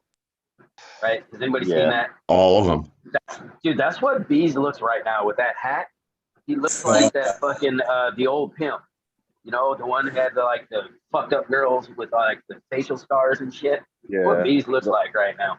The old Smoking Mexican on dude. his fucking blunt. Oh, bees the bub. With my fucking potato chip hat. Yeah, buddy. Oh, I love that style. All right, now that I fucking broke up that conversation, you guys can go ahead. I just have to say real Hey, quick, everybody- shout out to Kingfisher. He says 71 DPO. Let's go. That's I don't the know best. where That's and how that that's got part of your Let's name. go That's the get there. best. I don't know. I still don't know how to get off. I'm Anyway, grinding, so whatever. that's what made me laugh. But anyway, he says just go get a 4x8 piece of plywood, man, and just fucking start practicing. Oh yeah. I I've mean, been really. playing. I got reprimanded at work already, and One of the ideas I've been kicking around, and I've mentioned it to some of you fellas, so why not bring it up in front of everyone else, is one day I would actually like to get like you DPO, you Profit. I'd like to get Cass on here and a few other artists and have just like an artists panel. And just like if all the rest of the panel members, including myself, want to be involved, that's fine. But just kind of sit, kick back, maybe shut our cameras off, and just let you artists talk art, show your art, screen shares or whatever you want to do. I just think that'd be like really cool because there's so many more aspects to cannabis culture than cannabis itself. And artwork, like you look at the tapestry right behind you, Dick Pick, is a huge part of cannabis culture. I just think that would be really cool. I got at least one other artist in mind that I would absolutely love to get involved. I was showing off his Instagram on the Friday show there. But and I'm sure you guys could think of a few other artists that you'd like to get involved as well. So I'm just throwing that out there, hoping to get the ball rolling. If you guys are interested, I think we should try and do that at some time in the future. I got like a tattoo I got to do this week. I could actually, if you wanted to record that, actually me tattooing somebody. It'd only be like an hour's worth of tattoo work. If you wanted to show something like that, I I got no just beef keep with that. thinking about this. The suggestion was for, DP to go ahead and go get himself 4x8 sheet of plywood. Now, we've all heard, he lives in the city, and we've heard about the way he transports shit around the city. I can just see him on his board with 4x8 sheet of plywood, fucking sail pinning that shit all the way home. I'll sail that bitch down the road. Fuck yeah. I was just going to say, doesn't he live in the Windy City? That might be a bit of a bitch. I've been thinking of it. He's going to be the next one getting up to 80 miles an hour. Yeah, go You to should the try parasailing out Brothers there. Grow Show wants to know if dick pics count as art, Caribou. Absolutely. It all depends on what you put around it. I was going to say define art. That's a very broad term, I suppose. Yeah, right. Look at Jackson Pollock, for Christ's sake. Show sequence if you have any of those close by. Art with dicks on them. Dick hearts? Dick hearts? Ain't that a chicken heart? Pictures? I think I got some pretty close if you need them. Well, Sequence wants to see them.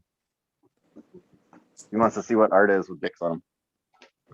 Okay, let's see. All right, If you want everyone. to see take your pants off. artwork, I think I got my sketchbook floating around here All somewhere. right, I got to remember where I've got the stickers. As soon as I remember where I put the couple that I didn't hang, I'll fucking show you something. That's fucking hilarious. That's a dick rider right there. Stop being That is a rider. dick rider. All right, show that again and talk while you do it. I got you on speaker view. Oh yeah, that's a dick rider. This was for my That's buddy awesome. when I was in. I had to make it really quick because he was bitching. He's like, dude, I need a card really quick, man. So I made it for him, and I didn't know he was actually just gonna give it to me. And then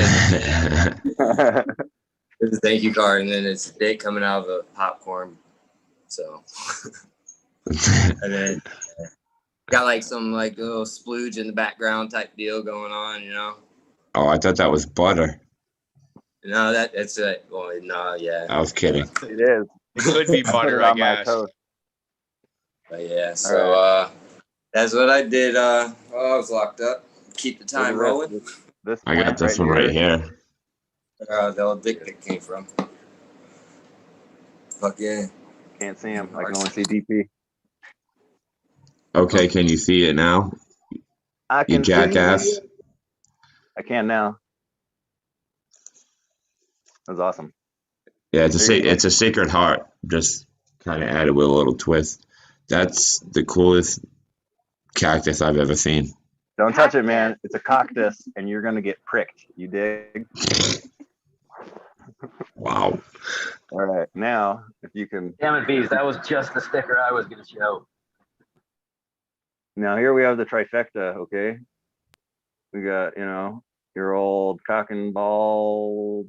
I don't know. Fuck. I don't know what kind of flower that would be. Here's one with a nipple on it, and here's a fucking ooh yeah, touch right at the top.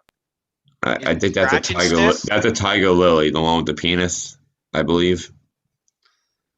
That's Tell me it. it's scratch and sniff, please.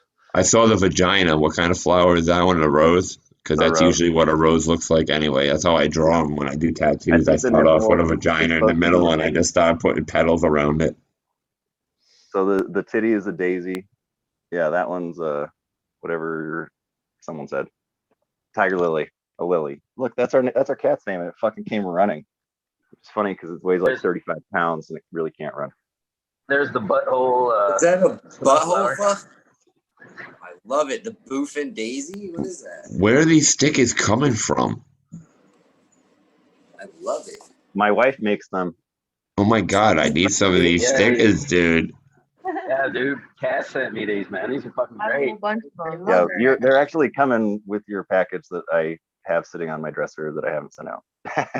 Sorry My about daughter's that. gonna steal some of those too. I All can right, see we'll it. make I'm gonna be like, extra. look at this, check this sticker out. Look at this sticker. She's gonna be like, give me that. I want to put that on my notebook. We'll send you some extra for her.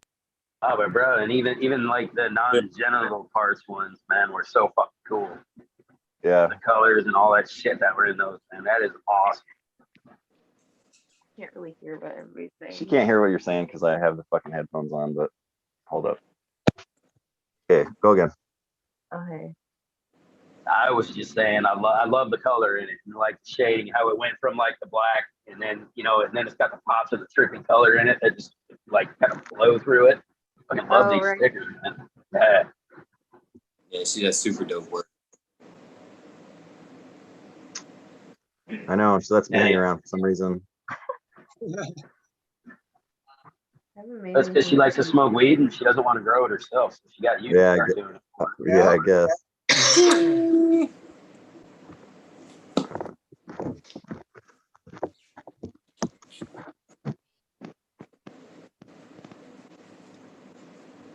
Man, you know what a real bummer is? Drank all my Mountain Dew right before the show. Really? You didn't save it for the show? Well, like, so here's what happened. I was up late on the late sesh, and I went to sleep, and I had to work this morning.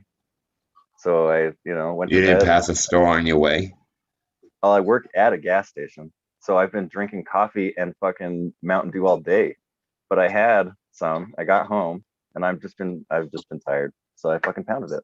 But now I'm awake, but my mouth's getting dry. I'm plagued. That's all. I'm just plagued. Sounds to me like you need to invest in more Mountain Dew. Honestly, or buy Everyone was stock. just fucking quiet. So I was like, well, I better start talking about something. And Mountain Dew came to mind.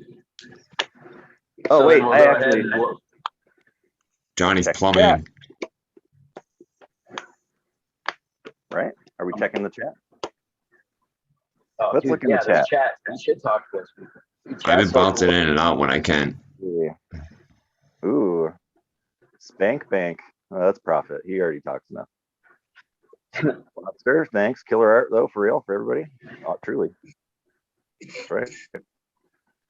Spartan decision that lemonade drink. Yeah, I would regret that too. It gives you that fucking like, yeah. I feel you, bro.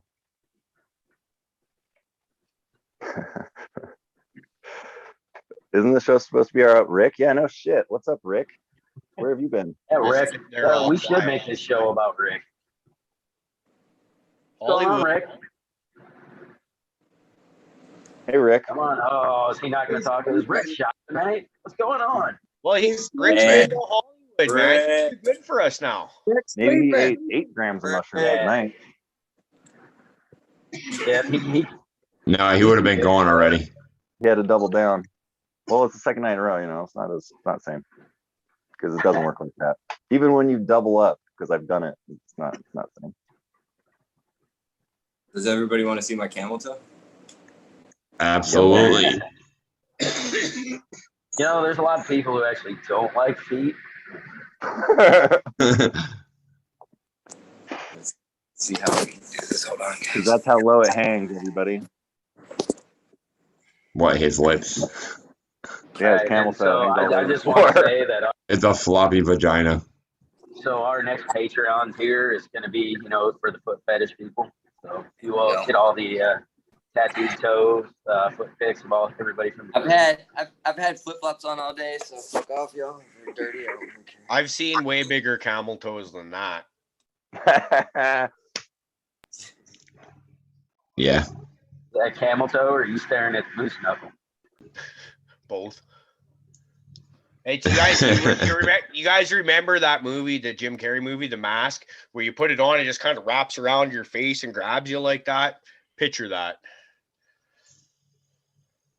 Talking like solid 4-finger beef curtains, buddy. It's fucking scary shit sometimes.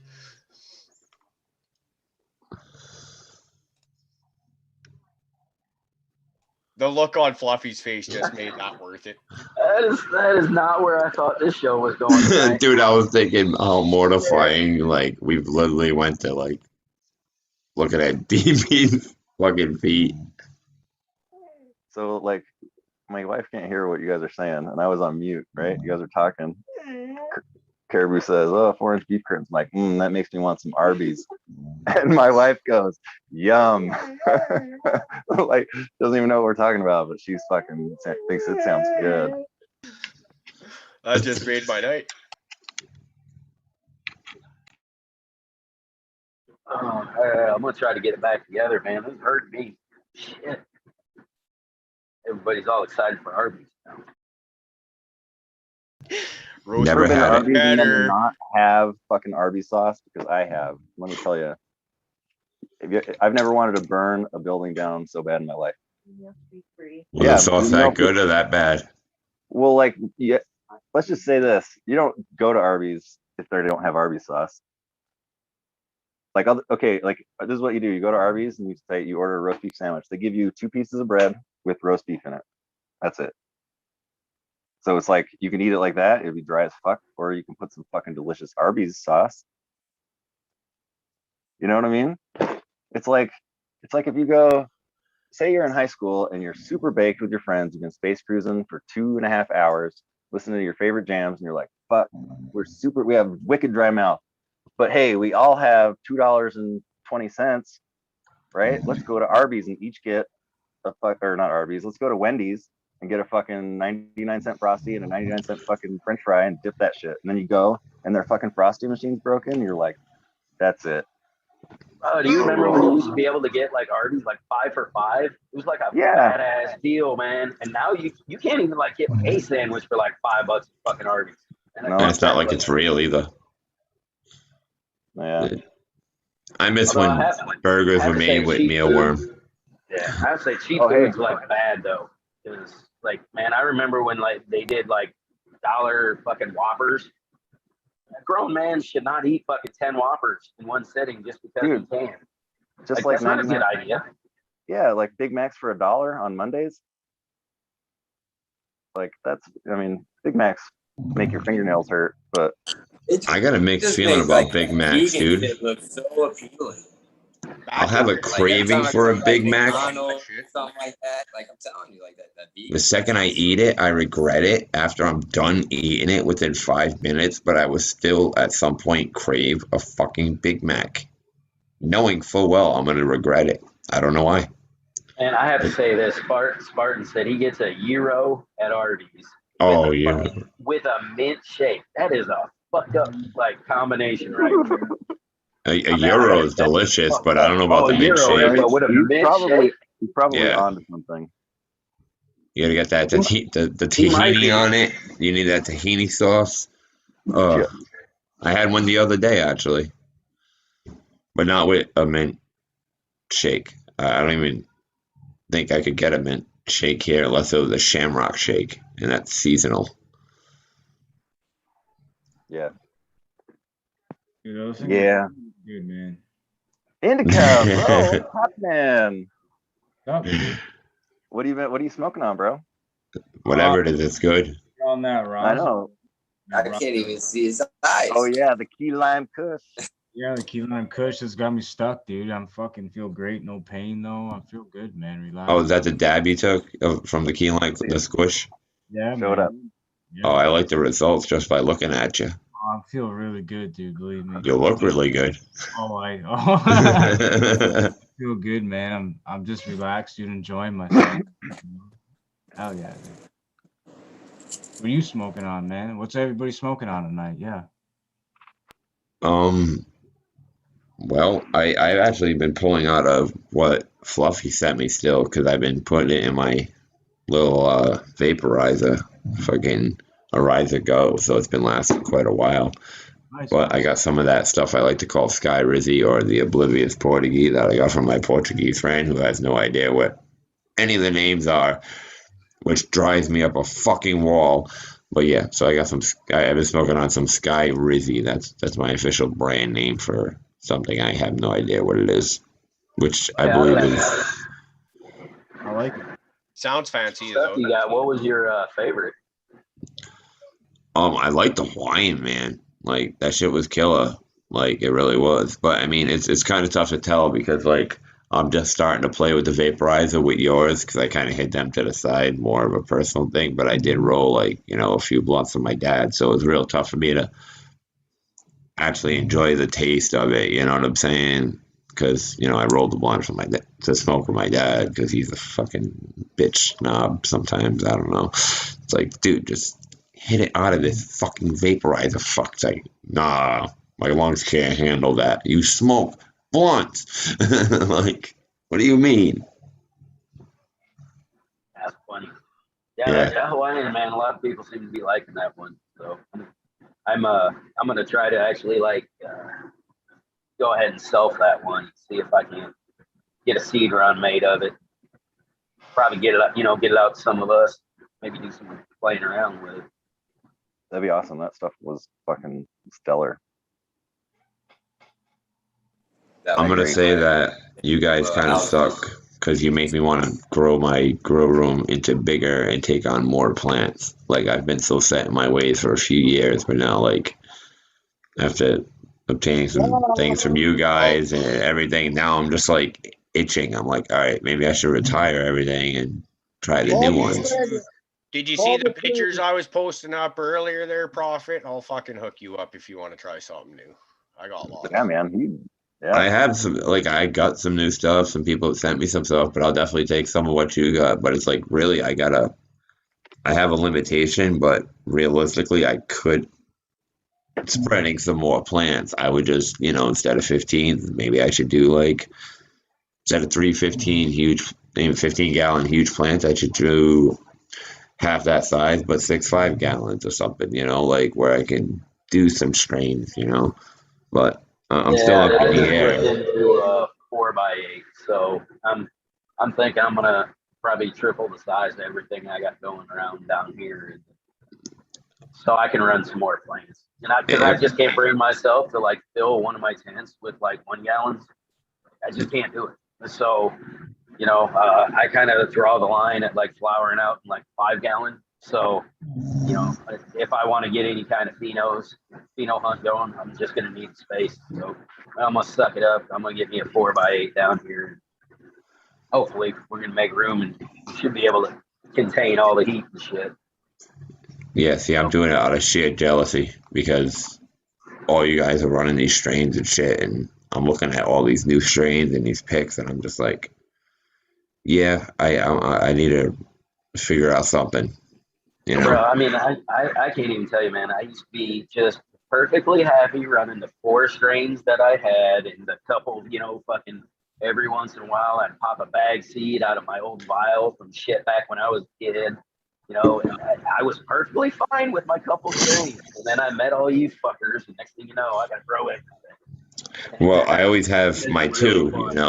I always got my two. I got my Gribnica and I got my coffee, which would run like one and within one of the runs, and then there would be two new ones that I'd obtain or something. But as far as popping a new seed and like, or one of your guys' strains, I haven't done that yet. So now I want to, you I know. blame Squishy Bob and I blame Sweet Johnny. I blame all of you.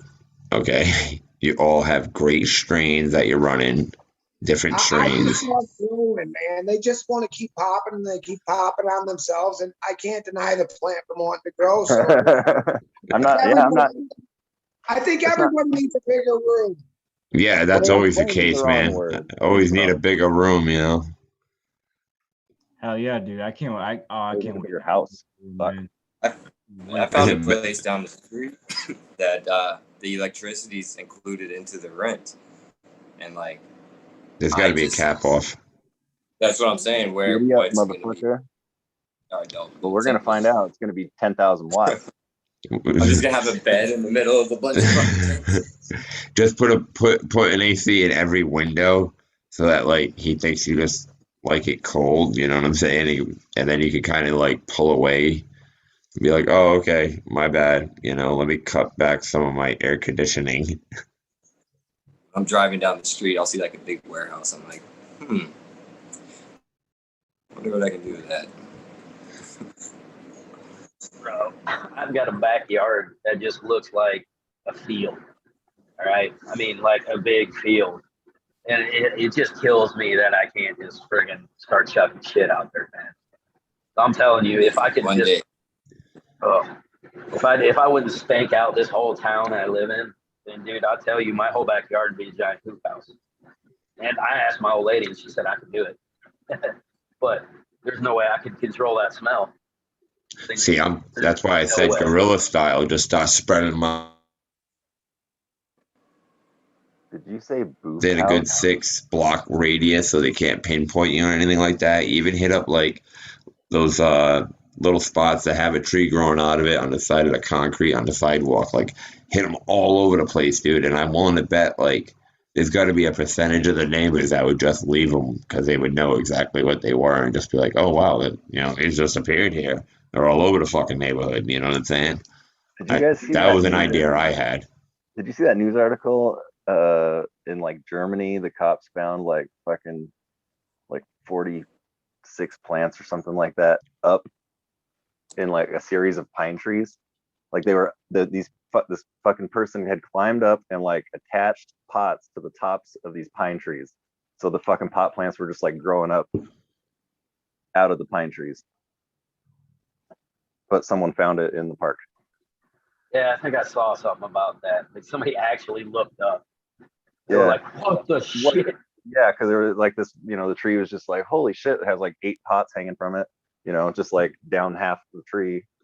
So were they hooked up with a pulley so they could drop them and water them? I don't think so. I think they were just up in the tree and they were just letting them. Hoping for Mother Nature to feed them? Yeah. Jeez. Now that's a gorilla grow. All right. That is the most gorilla grow I've ever heard. I could get a 7-gallon pot from start to finish in a tree, as long as there was enough moisture. Like as long as it was going to rain enough, I could make a 7-gallon pot with enough to hang it in the tree and never have to fuck with it. That'd be fun. A neat little experiment. You got enough Just saw rain. base just light up. I know a guy Yeah, who just works with trees. Hell yeah. He should stick a fucking nail a big old fucking pot to the top of one and plant his own tree on top of the other tree. So it's like in response to like chat and stuff, right? A lot of those guys are talking about using 3-gallon pots and stuff. And I would, if I was doing hydro or if I was doing, like a cocoa grow and doing like a nectar type grow or something, I would absolutely use a smaller pot because I don't need all that crazy, But I like to use the bigger pots with my living soil just because I can have more of that battery, more of that leeway, and all I got to do is a heavy water, and I cannot touch my plant for a week and a half, and it's going to be happy like I'm fucking with it every day. So that's why I prefer to use my bigger pots, and then even when I'm doing that, I've always been on the sip side or the butt chug side or boofing side, so I'm always bottom water. I love that shit. Been doing that for a long time. I think I'm kind of with you on the 3s since I've gone to organics. I used to use them and love them when I was doing hydro, but then I remember back around Christmas time, I was yakking about having that motherfucker of all CalMag deficiencies. It didn't even sneak up. You didn't even have like the few days of it slowly creeping in to be like, here it's coming. It was like, I get up one morning and there's like scabs all over my leaves. Just like all of a sudden it's fucking here. And I fully believe that's because I didn't re-amend properly is the biggest thing. But I feel like using such a small pot when you go to reuse that soil, just cutting a plug out to restuff your solo cup in there. That was so depleted that within a couple weeks, it was just like sucked everything out of there and just really threw me for a fucking on my harvest.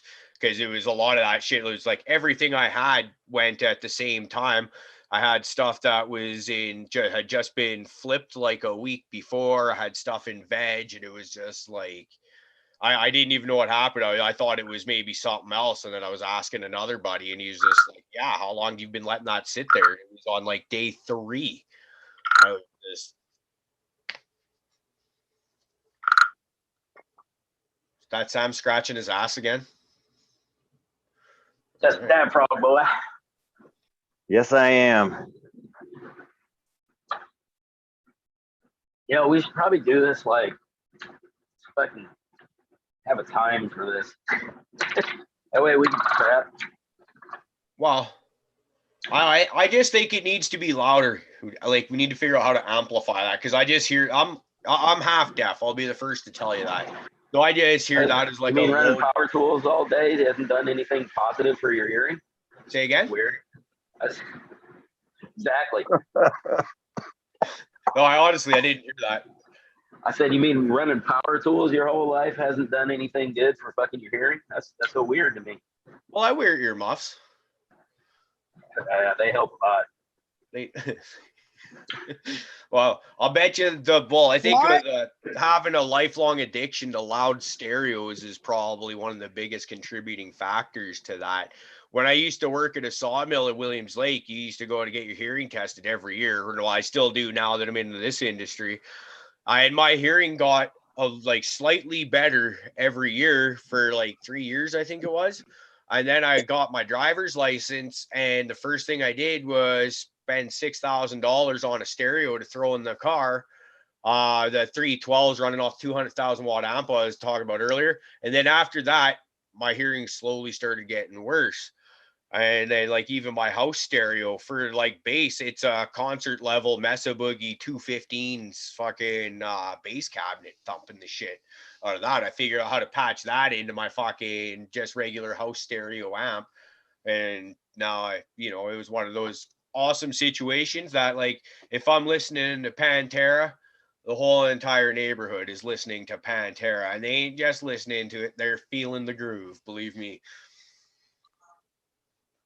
See, I couldn't do that, but I had those fucking giant headphones, and I would actually fall asleep listening to like Cannibal Corpse, Carcass, and all that shit. Like fucking Bolt Thrower, fucking, because that was what I was listening to at the time. It's like I'm falling That's asleep great stuff. listening to satanic black music, but it's like so hard and heavy, but like I was falling asleep to that, and it could not have been good for my goddamn hearing at all. And then, like you said, you get a car. My car had fucking 215s in it and shit like that, and I'm rattling dishes as I drive down the street in people's houses, and it's like that's not good for your hearing either. And oh yeah, we used to have the what is it called, the fucking monster trucks, when you got grave digger and all that shit. If you've ever been in an actual enclosed arena when one of those are going on, dude, that is like Yep. so fucking loud, man. And I remember Actually, going to those as a kid. So my hearing's been shot forever. Actually, there's a picture somewhere of my youngest daughter. She's maybe 2 or 3 months old, and we went to see Monster Trucks in Prince George in the multiplex there, the arena where it's a 5,000 seat hockey arena, and they had the Monster Trucks on the floor there. And there's a picture of my daughter sitting in like the whatever the thing that you use to strap them to your chest so they can look out at you. And she has a pair of green earmuffs on to keep it on. And she did fine for throughout the whole thing until the very end where they all got to do their freestyle, where it's constantly high revs all the time. That, and then I think it was more not the noise, it was just the reverb coming through, and then we had to get her out of there for that. But man, like my daughter, little hellion that she is, like she's been raised like, oh yeah, she's been around the noise since like birth. I love it. Same kid that I had the King Diamond album in the delivery room with us to send some good mojo that way.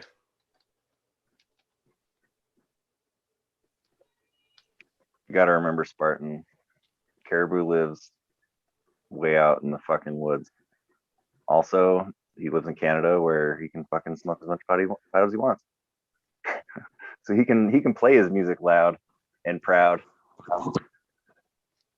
Actually, I don't actually live out in the woods though. I was fairly, well, not like total residential area where it's like back to back houses, but yeah, I had neighbors looking into my yard all 4 sides. Well, they don't need to know that, damn it. Oh well. Yeah, no. Well, then it fucking sucked because trying to grow weed outdoors, like literally, like you can look into my yard. We didn't even have high enough fences to keep the fucking people from looking out.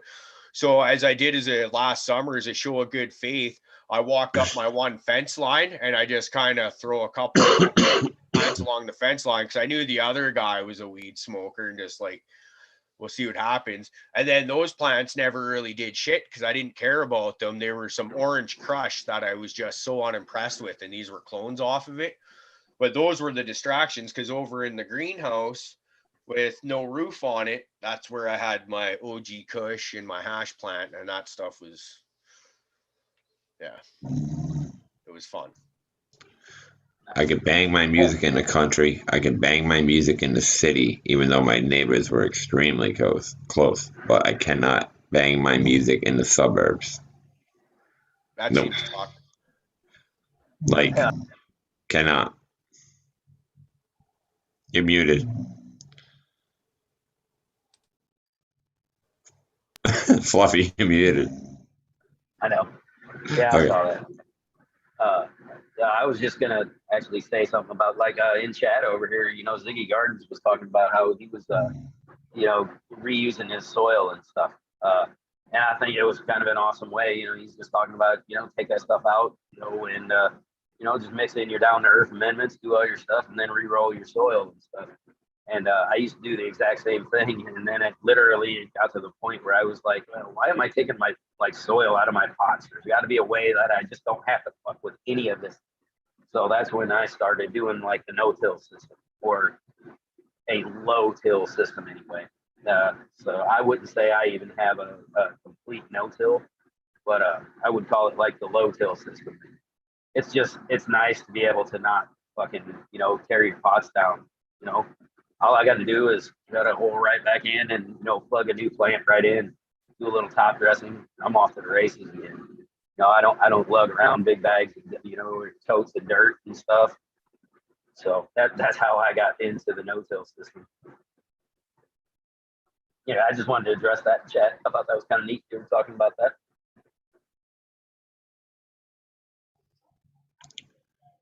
I mean, I say feel free for chat to bring up any grow questions that they happen to have. We just are kind of just volleying back and forth right now. You know what I'm saying? Yeah, absolutely. Ask us anything. We had a guest scheduled for the night, but they couldn't make it, unfortunately. Shit happens. That's life. What are you gonna do? So, Right. I think done a great job. Even if it doesn't have to do with growing, if you want to know, just ask anything. Like, we're running out of shit to jimmy jammer. And odds are we won't answer that question correctly, but Yeah. we will throw some words at you and make it sound relatively intelligent while we do it. Hey, you know what? We may not be right, but we're never wrong. Right. Yeah, that feels about right. If we all believe we're right, therefore majority rules. I only speak to what I do. If I've done it, I'll tell you it works. Yeah. And I can almost give you an intelligent reason why. So, you know, I got that going. But otherwise, yeah, man, it's just going to be words that sound real convincing. Be smiling at us, lying through his teeth. Yep, that'll be fine. That's one thing I wouldn't do. I wouldn't give out any fucking shit information. No, I'm messing with you, man. That would be cool, man. I'm just saying how sweet your face is. You can tell me anything and be like, nah, go ahead, jump off that bridge. You'll be good, man. Don't you worry about it. And I'd be like, all right, dude, he's got a face I can trust. No, I've heard that. I've heard I got a face you can trust. I don't know why. Not really much point in asking for advice when we already know that the answer is CalMag, right? So exactly. Did you guys catch my post? I was trying to grow my own pot, and a lot of the answers was I was lacking CalMag. You obviously had your CalMag off. I thought I might have a problem with like high-end metal. You know, that was a big concern of mine. Testing high-end metals. It was literally a pot in the ground. That's it, like a real pot. But I kind of got a kick out of the whole meme thing. Like, people were running with it, and they kept saying CalMag. I was like, the number one answer, CalMag. Oh, dude, it's funny. You go on Facebook, and I actually, like, CalMag is important, don't get me wrong, but, like, you go on Facebook groups, and you think it's, like, the number one problem facing cannabis plants, and you're like, okay, and if you don't know any better, you're going to run with that.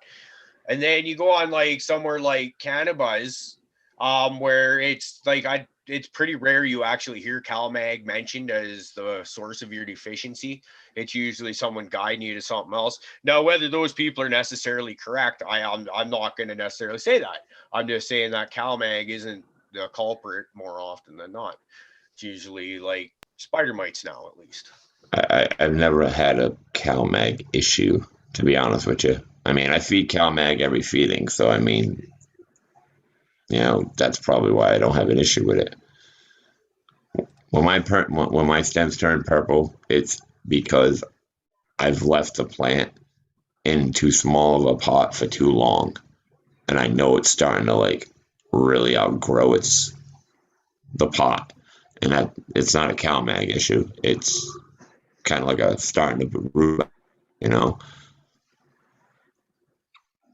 I don't even worry about stems purpling out. I mean, yeah, I don't care about them either. That could be from so many different things. And anybody who tells you that they can definitively tell you why that's happening, they're full of shit. So, you know, half the time with most deficiencies, I mean, yes, we have a general idea that, you know, all right, it's yellowing out, it's probably nitrogen. It does not mean that's always nitrogen, though. You know, that isn't, you know, it's not always as clear cut as it seems. And sometimes, you know, we're throwing shit at it and we fix it luckily, but yes, you know, stems though, purpling out, man, whatever, dude. It ain't gonna fucking hurt nothing. No, because once I transplant it, after a week, everything's going back to normal. So, I mean, after doing my process for so long, once the plant hits a certain limit, and I know I got another 3-4 weeks and it's starting to do that, I know for a fact it needs to come out of the fucking pot. And as soon as I get it out the pot, it everything kind of comes back to normal. The colors go back and shit. So I know what my problem is. You know, like I've done it so many times. Shit, I could show you my GMO right now. It's got some purple stems and it needs to get the fuck out of that pot. And I mean, most of the time, the purpling seems to come from pH fluctuation. It doesn't even come from a nutrient thing. So, but I mean, right? Our wonderful chat says, yo, even when it's not CalMag, fucking CalMag. All right, that's how this works. I Number just one went. answer.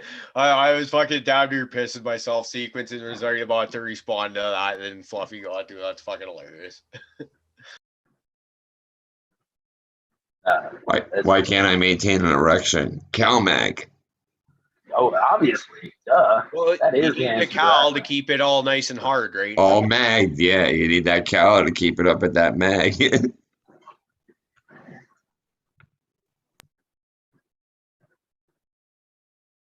Yeah, it's true. There are different brands of CalMag. So sometimes, you know, that bottle of CalMag might not work, but the other one will. So I guess CalMag always is the answer. See, fuck, dude. If we didn't know the guys, the Michigan boys, if we did not know them, we wouldn't have this professional information. Nope.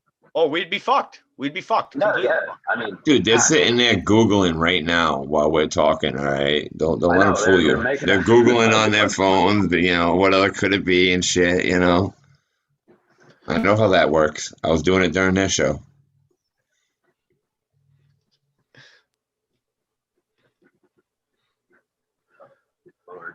Well, my freaking dog's snoring on the floor beside me here. Freaking hilarious. Tired him out when I took him for a swim earlier, I guess. My dog's a fucking pussy. He bailed on me. Dude, my dog does all the time, man. I've had him for 10 years. And so I'm living with the girlfriend and her 2 daughters right now. And whose motherfucking side do you think he's on? He's known them like a couple months maybe. And you know, like me, 10 years. And he's all about them. He's only with me right now because he's sleeping. Traitor. And you probably moved over by him after he fell asleep. No, I just put his bed right beside me, so he has no choice but to be near me. And then but to top that off though, if the girlfriend's in here, like say I'm in her bedroom right now, and dog's right beside me here. If she's laying over in the bed, he's trying to lay over on the floor, like the rock hard floor beside her. That's how much better than I am. She is. That's it. She's worth sleeping on the floor for.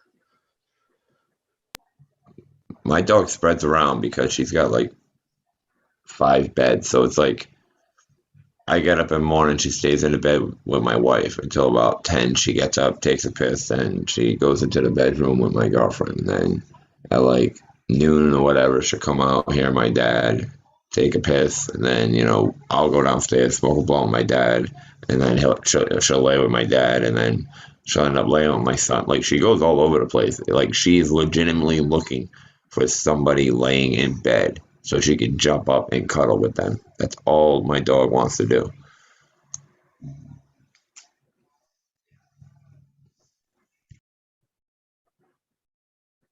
You stopped talking just as I was trying to type shit into the chat. I was going to type out, is it frog time yet?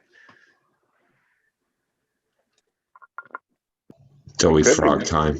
I don't know how to make it any louder. Well, you need the dab bullhorn to amplify the dab frog, I think is what that is. They work in conjunction with one another. Indica B looked like the opposite of Uncle Rick last night. The opposite? You're Yeah. saying Uncle Rick was like this? Yeah, pretty much. Nah, he was more of he was kind of like you said, he was hiding, man. He was like, I know, yeah, he was like this when I saw him. yeah. And then he was gone.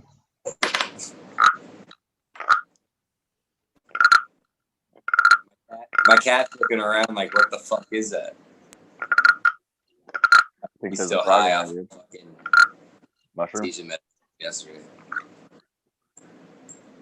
Seizure medicine? Is that what you said? anesthesia.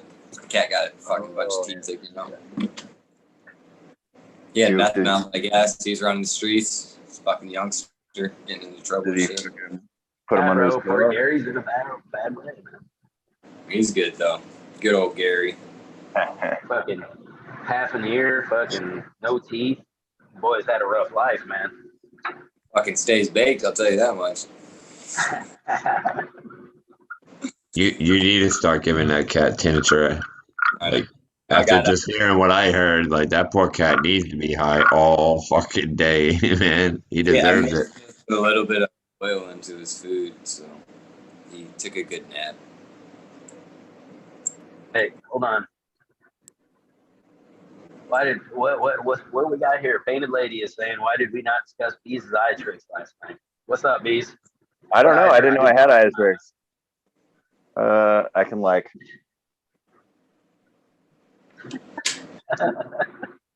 Wow. Oh, dude, you could. Oh, that is actually kind of Sam, you're like one of my best friends, and why am I just finding this out about you now? fun. Can you look like opposite? No, I don't think so. You can't Let me do try. that. Let me try though. Okay, hold on. His brain's gonna pop, dude. Yeah, for real. I get dizzy just watching this. All right, hold on. I like that. No, I can't do it. You can see him literally trying to communicate with his brain to be like, go, do this. More like my brain trying to communicate with my eyes. Like, okay, eyes, don't fuck this up. You're on camera. No, it was you trying to talk to your brain. I saw that shit. Have a I great can night, wiggle my Dave. ears too, but I don't think it'll show up on. Yeah, it doesn't wiggle enough for the camera to pick it up, but it does make my whole head move when I have hair. So it's pretty funny. Like back in the day, as I was talking yesterday, I'd have like a big 6-inch pompadour going to a show, and I could wiggle my ears, and then like my hair would be all big, and it would just fucking like it was kind of creepy. Just like Alfalfa from the Little Rascals. Pretty much, yeah. They not as like animated, but yeah, pretty much like that. Did your hair poke up like a little fucking boner when I did it too? It's funny because I do have like 3 cowlicks, like a fucking coconut. My dad used to call me a coconut head. And when my hair gets to a certain length, it does do that exactly. Like from this point in like maybe 3 weeks, if I get it wet, it comes to like a little point right there and everything else lays down. It's kind of goofy. Yeah, I don't yeah, have a penis actually. growing out of my head, but if my hair grows long enough, once it gets below the jawline, it'll fucking turn into wavy, curly type shit.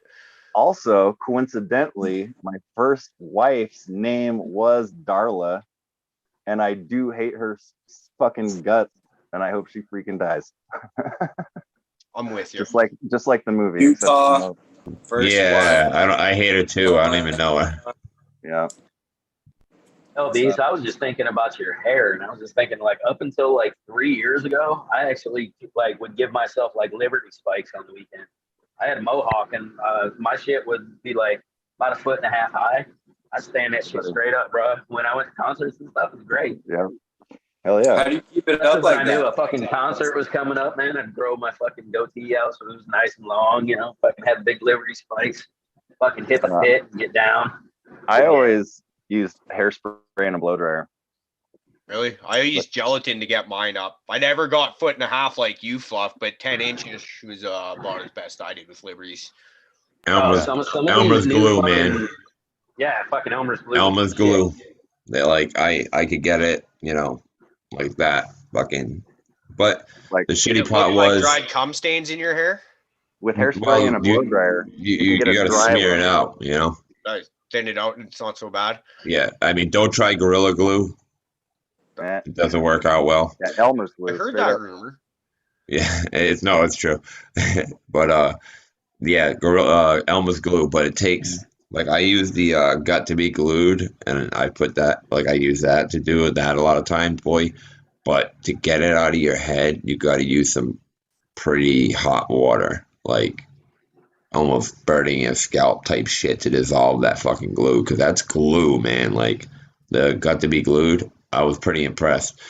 I've stabbed my hand when I had my hair spiked up, and that's how sharp it is. I was like, this, and I don't recommend trying to go to sleep if you do your whole head to spike out, because when you lay this side on the pillow, dude, it's like literally like it must it must be the exact feeling a porcupine feels when it lays on its side. Like you're like levitated off your pillow because of how rigid this fucking glue is, man. But yeah, Elmer's glue was the backup until this stuff came out. This stuff's a little easy to get out. I just used to use that Knox's gelatin. I remember one time I went to, I think it was a Halloween party. It might not have even been. I just remember there's lots of glow sticks around, and I had the spikes up, and I get the idea that fucking, oh wow, if I like opened up these glow sticks and dumped that shit in my hair, that would look really fucking cool. And so I fucking chewed open the glow sticks and started dumping it in my hair so it would glow in the dark. You know, because there's black lights all over the fucking place. And it looked really cool, but then it got in my How'd the eyes glass and it feel? got into my mouth. And so I'm in the bathroom trying to flush my eyes, my mouth. It just tastes like toxic. That's the only thing I can use to describe it. It just tastes toxic. And then so I look really cool for a while because of my fucking clothes. Everything's just glowing, looks like a big smeared glow stick. And then after about an hour, I kind of end up on the couch and I wake up a little later. I wasn't sure how long. Stumble my ass to the bathroom, so I gotta take a piss. And on the way out, what the fuck? One of my eyebrows is missing. What the fuck? Passed out on the couch and had my eyebrow shaved. Motherfucker. So That's did you avoid the glass? Because there's glass that's in there. Because I opened the glow sticks. We ate a bunch of ass one time, and these are military glow sticks, so they were all green because we got a shipment from our friend, and we cut them open and we were throwing them around, but we covered our windows all with fucking blankets, so it was pitch black in my house. It's the middle of the day, and the way that we splattered and we were just throwing this shit around, you couldn't tell like the corner of the hallway from the wall from a door frame because the depth perception was off. Yeah. So you walk around and it's like smack, you hit your face right into the fucking edge of like the corner of the wall and shit. But fucking I poured one out right on the counter, right, and I'm fucking beaming, and I start slapping my hands in it because the splashing was really cool, and like I'm smacking the wall and leaving glowing handprints everywhere, and I was like, wow, that's so cool. And then like within a minute, I'm like, why does my fucking hands hurt, dude? Because inside there, you got to break open a glass capsule. And I didn't realize that then. I was smacking the fucking broken glass right into my goddamn hands and then seeping that shit into my fucking hands. And like the whole night, my hands were like fucking on fire. So I'm tripping my balls off. All I can feel is my hands on fire. But the house looked cool, you know? I believe it. Yeah, I know the house where I was at, because it was at my buddy's place, and his mom's gone for the weekend. So I heard rumors. I wasn't there when she got home, but I heard it was a bit of a shit show because her house is all fucked. Because once people saw me start biting into the glow sticks, a few other people started doing it too, thinking like wanting to jump in on the fun. So you can imagine what the house looks like. But his mom was cool. Like we were allowed to be partying there. It was just like, what the fuck did you do to the house while you were here? Couldn't you at least clean up, you fucking asshole? That type of pissed off. I know I didn't clean up because I got my fucking eyebrows shaved off. Even though it was me that started it all. So you just got that because you fucked someone's house up? Did you pull an upper decker? No, he passed out at a party. Yeah. It's the rule, man. Did you have your Passed out shoes on? right on the couch, right in the middle of the Don't- fucking party. Like what did you you have your think shoes was on? gonna happen? Don't you What know the the fuck was rules, gonna happen? Bees? Did you- You don't did don't you you know have the your rule of shoes on? party? You don't pass out.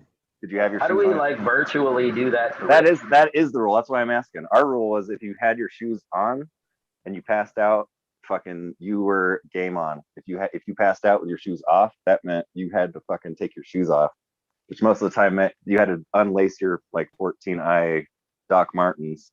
So it was like you were fucking ready to pass out. You know what I mean? Like, Yeah. hey everybody, I'm fucking passing out.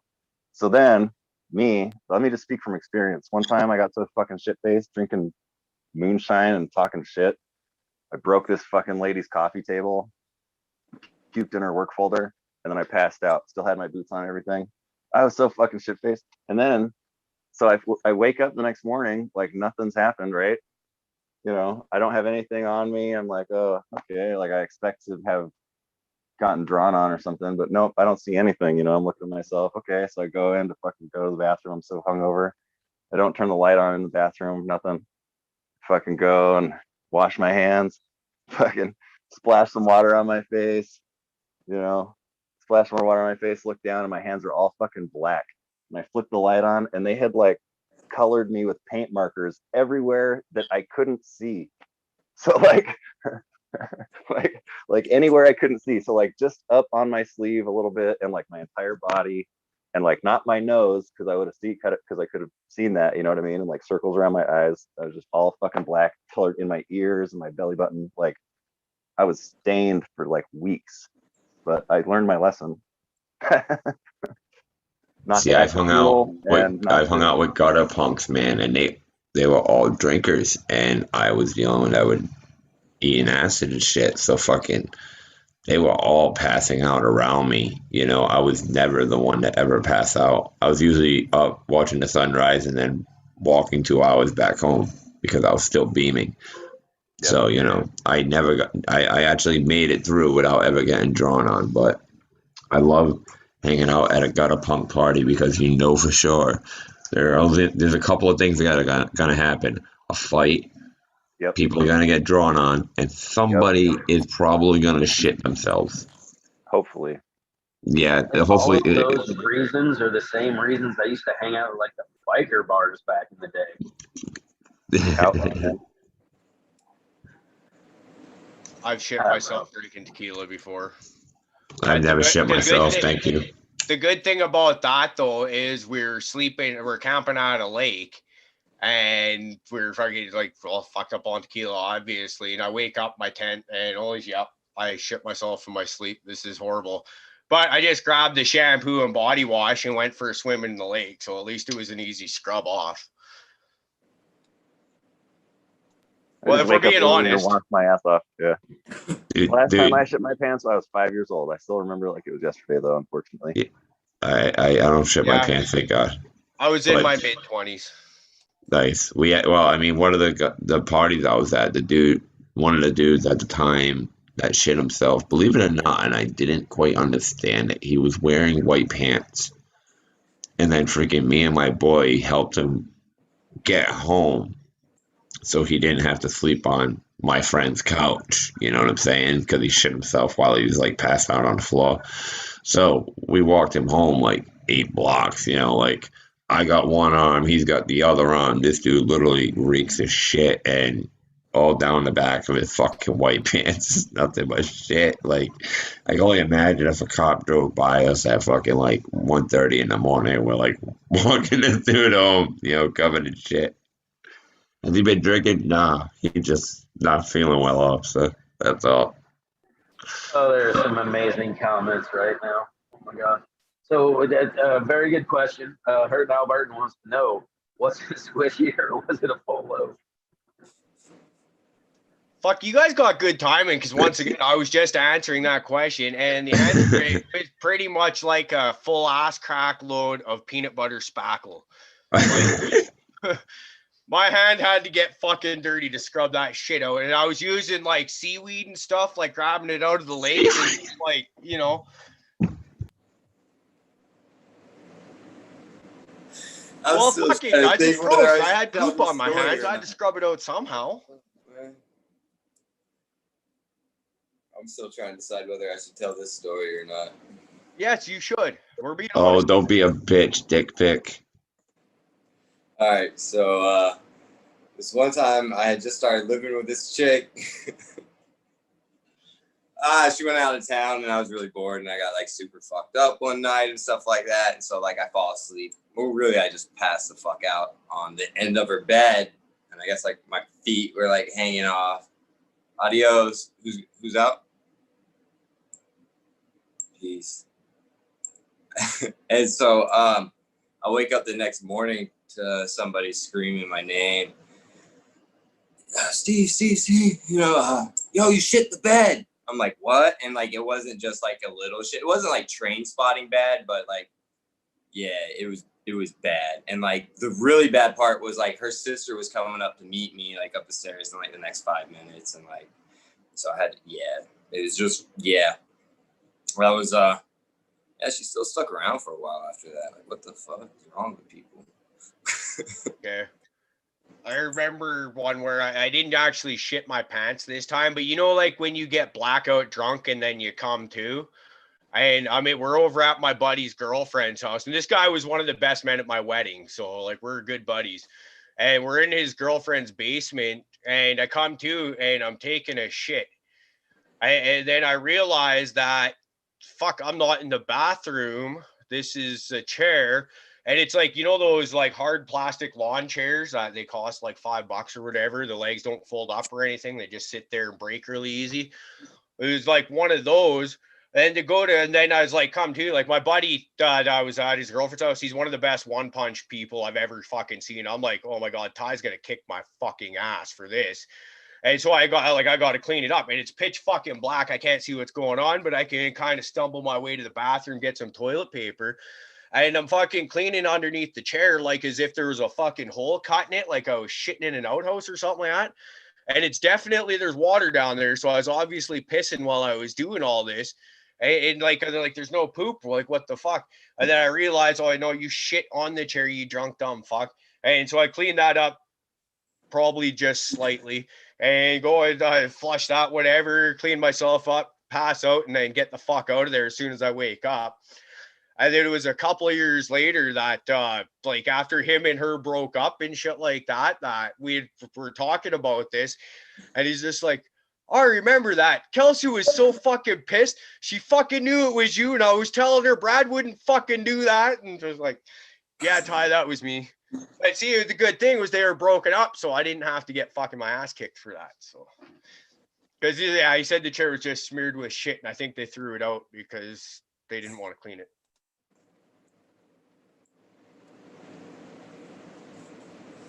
Oh man.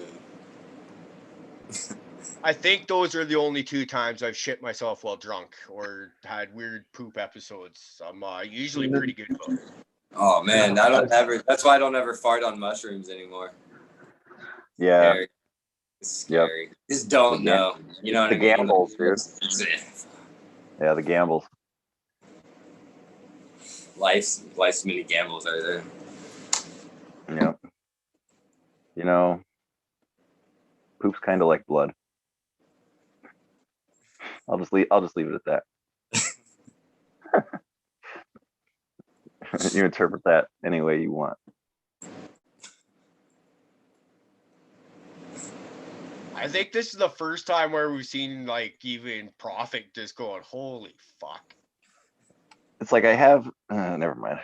Let's talk about something else. I don't know what's funnier. I got a lot of stories. What I'm hearing is funnier, or what I'm reading is funnier. Like, I'm seriously in fucking tears. Okay, I did hear this. Look, I gotta wipe the tears, okay? Shit, yeah. I'm right there with you, bud, man. Between what I'm listening to and what I'm fucking reading, man, I'm lazy. I don't know where we are right now. Oh, shout out to Brown. That man, every time he used to get super drunk, he pissed himself. I can't tell you how many times, like, a hotel room, I'd hear, like, across the way, some chick screaming that he's, like, pissed to bed. And, like, he'd come out, like, a huge ring of fucking piss around. Oh, my God, dude. It was so funny. Sounds like a great guy. Ace, yeah. This was back in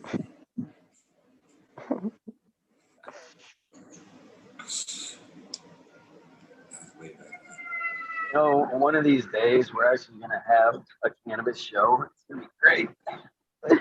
Until then, man, this is really funny. Yeah.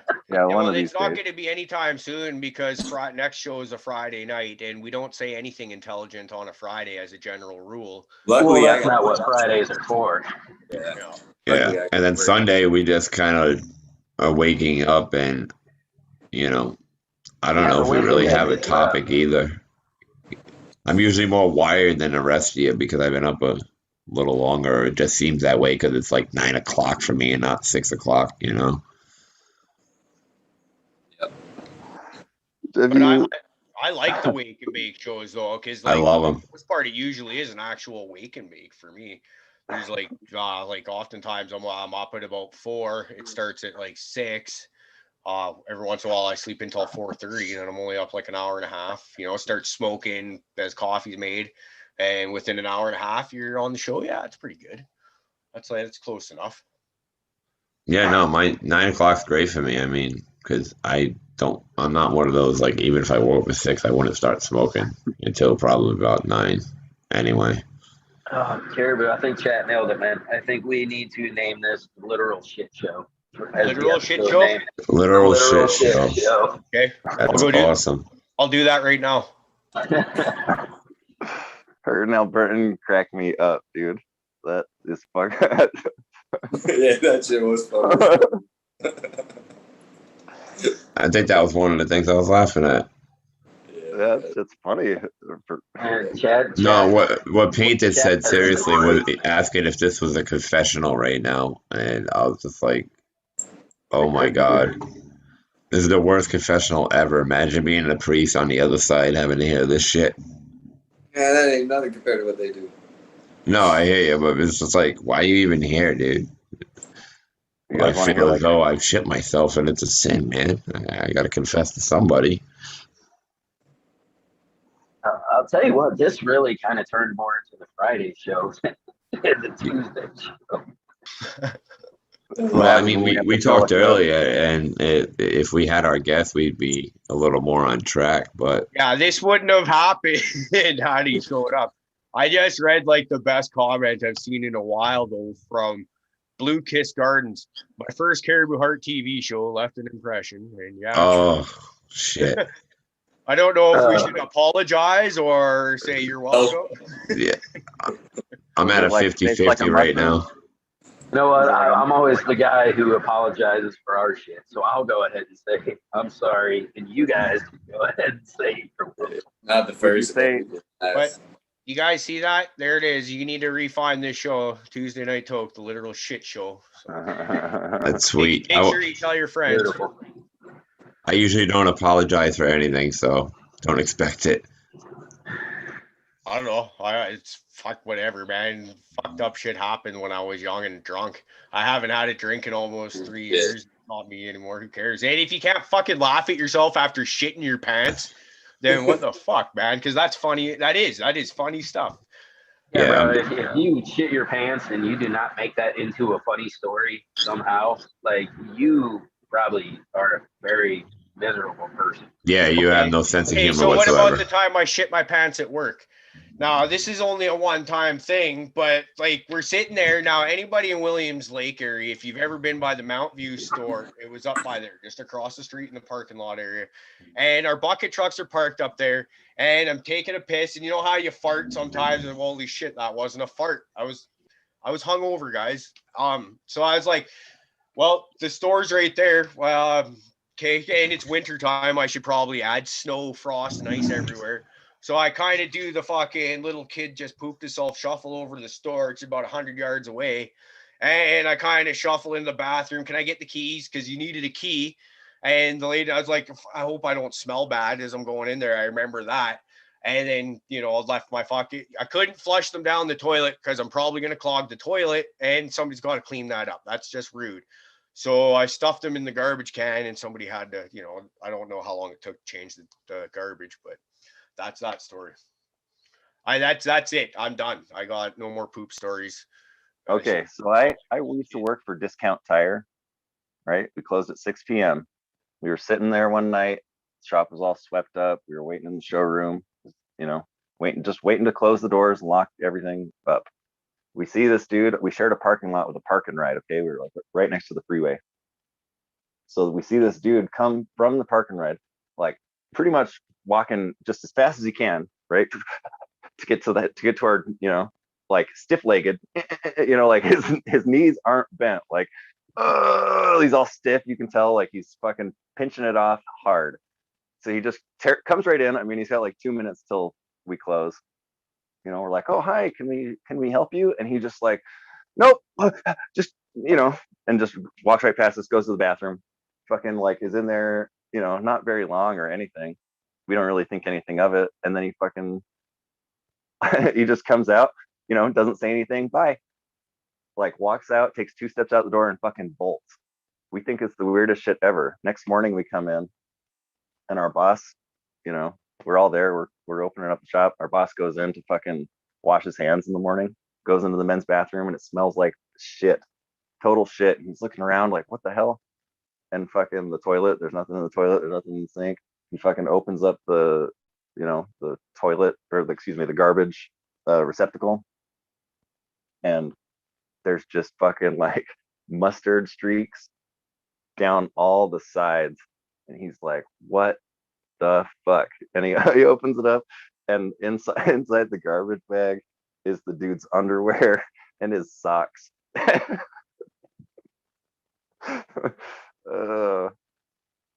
And we all laughed because, you know, he found it. So it was kind of like art rules, you know, like he who smelt it dealt it. So you fucking found it, you got to clean it up.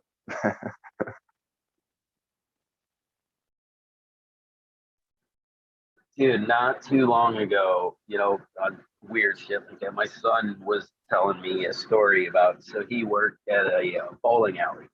And so he was out like cleaning up the parking lot early in the morning. And he went to go like pick up a cup, you know, that he thought was just trash. But somebody had shit in the cup and just left it in the fucking parking lot. It's like, man, what the fuck is wrong with people, man? Like, why you do that? Well, he could have shit on the ground and someone had to clean it up. That was just kind of thoughtful. It's easy to dispose. Dude, I went to a Dunkin' Donuts, and this was actually in a nice neighborhood, all right? And I asked to use the fucking bathroom. So I get the key, I walk into the bathroom, and there's literally shit all over the fucking seat, and there's shit streaks by somebody's hand across the goddamn walls, all right? I backed up, and I looked over at the chicks at the counter, and it was 3 chicks, and I was like, And they hey, ran at you? no, well, I was like, hey, I just got given this key, so there's no way in hell I could have pulled this one off. But you might want to look into this bathroom, right? So they go and to check it out, and they're like, I ain't cleaning that, and I ain't cleaning that, and I'm like, can I pee? You know, like, can I still pee? Like, wait, is it really a big deal? But nah, I was like, why would anybody even? Who the fuck in their right mind does something like that? Like, who's less like, oh, I'm so mad at this particular, my coffee was fucked, so I'm just gonna shit all over their bathroom, or in general, you know, it's just foul. But yeah, I walked into one of those. So there is this time we dosed this guy with liquid acid and X-Lax. I would, that would be That's something I fucking would be willing cruel, to endure. man. That's cruel. Okay, well, let's just say this guy, we had a good reason for doing it to him, but it was funny. It was funny. Did you hang out with him the whole night? Yes, there was people within smelling distance the whole night. All right, so I guess I'm gonna ask the question: was he in the bathroom the whole night, tripping his balls off while shitting, or did he try to fight it the whole time and shitting himself where he's at? He was pretty well locked in the bathroom.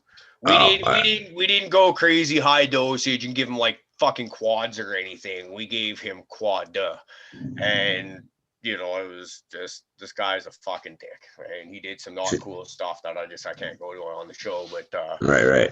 Anyways, motherfucker got some payback, and yeah, A couple of drops of Visine, that would have did it too. I've heard that rumor. Is that actually true? You just got to be careful not to go fucking overboard. Might like. You really don't want to do that. That'll really fuck up. It will. But I mean, if he was that big of a dick, who cares?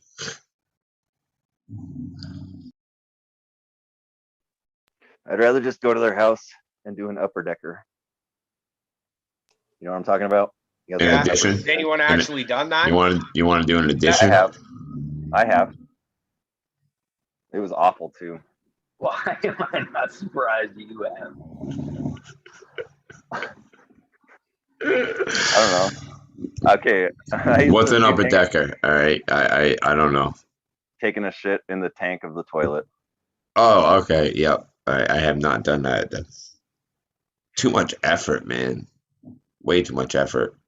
Well, it's Is probably it? really easy for Bees. He's already said he's a tall dude, so he doesn't want to have to work too hard for it. Especially when you're drunk and you fucking are at someone's party who you fucking don't necessarily like. But hey, there's free booze.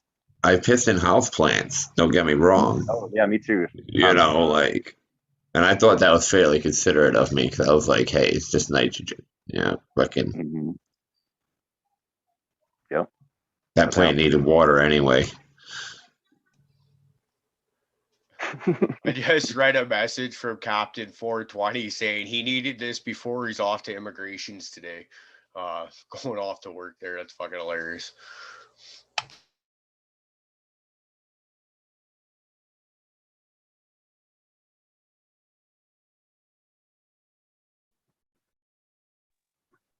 Dude. Poop. This has been a seriously like fecophiliac show, man. Well, only like the last half hour. Yeah.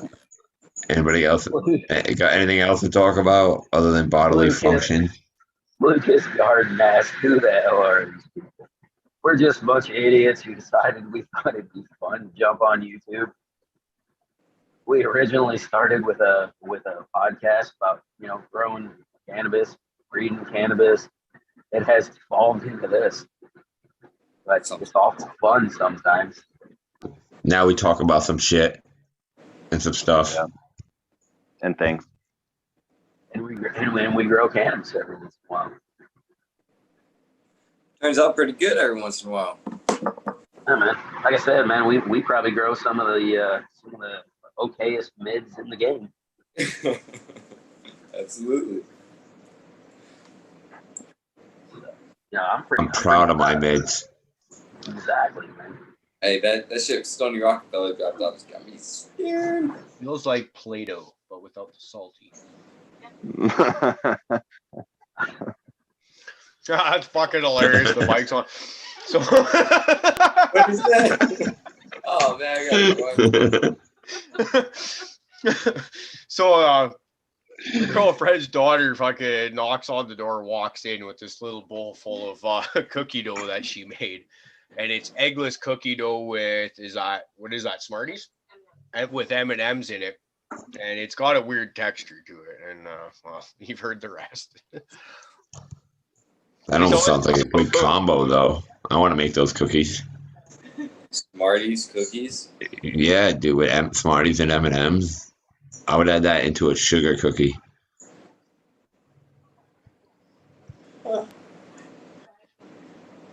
Now everybody's going to be hitting the cupboards that we're talking about food. So I just want to let Lobster know he cannot have the middest mids that have ever midded because I have the middiest mids that ever midded. So you can't have those. They're mine.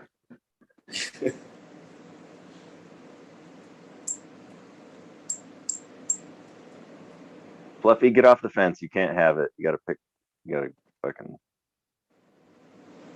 I'm not on the fence, bro. I'm solidly growing mids, bro. Yeah, right in the middle on the fence. Yeah, I'll put you on the fence. You know, there's a good chance you could fall to one side or the other. You're definitely teetering. Watch out for a strong wind. Oh man, I hope it don't blow me over to the inside. Oh no, it's all right. Sounds like way too much responsibility. At least into your pool. Fuck. Yes. Oh. There soon. We're all going to Fluffy's house for a pool party, by the way. Funny thing is, I'm not.